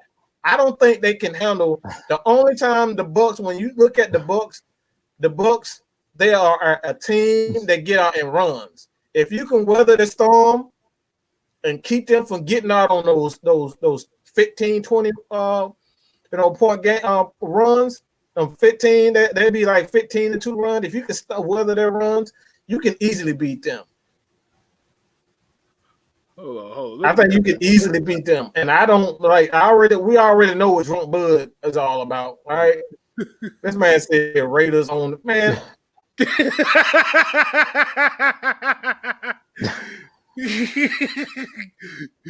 Carlos, all right, whatever you say, Carlos. But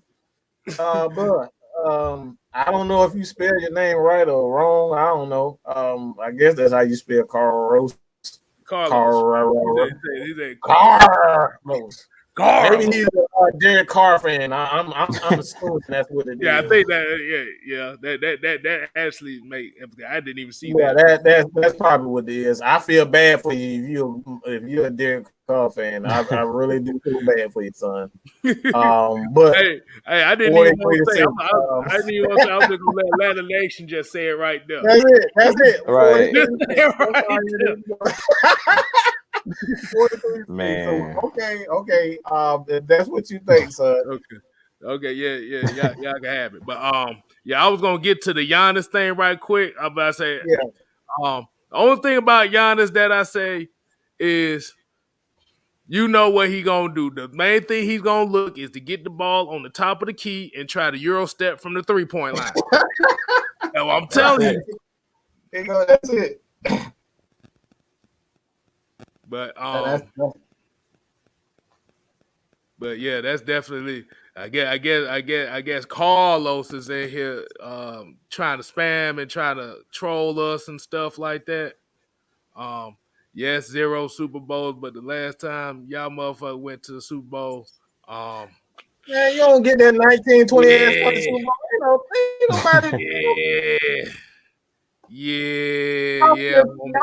Y'all still up here. Y'all really sitting up here talking about Super Bowl that y'all won. What, the 80s? I believe they won the Super Bowl like the 80s.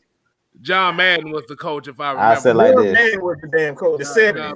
The last time they won a Super Bowl, I won a live. You probably wasn't even born when y'all won that Super Bowl. Yeah, so he, hey, look, I was about to say, yeah, let him waste his energy trying to troll. He's still mad about 48-6, so we're just gonna leave it at that. But what the hell we was talking about? Giannis, I guess. Giannis, prove it. Yeah, he just wants some attention. Like I said, y'all can give him all the attention y'all want. We just gonna get back to what the hell we was talking about. So yeah, he talking about Tom Brady old y'all, so you know he ain't got nothing else to say. Man, get off his dick. Get your dick right on here. Look, technically, hey, you can actually tell him too. Actually, Tom Brady owns y'all too. Tuck rule. Ooh. You should be heartbroken. I mean, y'all. You should be heartbroken. Tom Brady shouldn't even be coming out your mouth. Tuck rule. Tuck rule, baby. Tuck rule. Baby. Hey, man, like I said, you're a Raiders fan. All y'all guys, y'all dress up like clowns and shit every game, but y'all ain't got no hope. So chill out, bro. They ain't been in the playoffs in 20 years, and the last time they did, they didn't even score a damn touchdown. But let's go ahead and get to the end of this damn thing. Like I said, Raider Carlos, we appreciate you tuning in and trolling us, because at the end of the day, you just added another view to the channel. So appreciate that. Appreciate you. But for one thing, he talking about y'all almost had it, gotta be quicker than that. Shit, you better hope your quarterback stays in damn. What are they? Las Vegas now? Well, I don't know. What are they? Vegas now? They don't even want y'all. So how you gonna be a fan of the Raiders and they don't even want y'all? That's why they keep moving. They don't even want you. They don't even want y'all. So chill out. This time their team want us. But they don't even want y'all. Y'all the step kids. Y'all probably ain't even them step kids. They didn't even want to put money in their own stadium, so that's why they left. So, all right, man. We done spent too much energy on this fool here. He can have like I said, he can have his glorious Raiders. That's Raider days, whatever he got. Got one more thing need to plug. That's it, man. Head over to everybody's channel, just KSTYLZ, Jew Talk Sports, Atlanta Falcons Nation. That's pretty much it, man. We will be back. Hold on, wait, time. He talking about our stadium looks like an asshole. Your stadium was called the Black Hole. It's literally called a black hole. So, a black hole. What? You gonna be a troll. This is a 14-year-old kid here, right here. If he talking with that, looking like that, this is a 14-year-old troll here. Huh? 14. It gotta be saying something like that. Hey, look. Hey, black hole matter. Man, I wouldn't say that about those things. Y'all, like I said, y'all dress up like clowns every game because y'all ain't got no hope. That's the best thing that y'all look for. Is who's gonna look dumber. Every home game. Who's gonna come up with the dumbest? You got spikes, a shoulder pads, and all this thing. Who the hell are y'all? The only thing they had relevant going in them is fighting with 49ers fans. That's the best thing they had. That's it. Hey, but at the end of the day, they moved their asses out of Oakland because them motherfuckers didn't want a part of that shit. Because of fans like this. That's why. Hey, but like I said, you want to waste your energy doing that Minister Society? What was it? Minister Society fan base. Look, they're gonna have the only stadium with brothels inside of it, but they're gonna be fucking hoes and watching football games at the same time, bro. They just show up with handcuffs. They might as well go. They show up with their handcuffs on. All you got to do, they do something dumb, just click the other one. That's it. I still got a bone to pick with y'all because y'all lost me some money on the Super Bowl too. By the way, y'all lost me some money. All right, man. Look. Hey, I'm about to say one more thing. I think I know why he trolling too. And we're not finna talk about that topic on here. I know why he trolling. We ain't talking about that topic. Nah, let's say that. Yeah, we ain't gonna talk about that topic. I know where he going with it. No, we good. Good on that one. But all right, man. Y'all ain't got to go home. But you got to get the hell up out of here.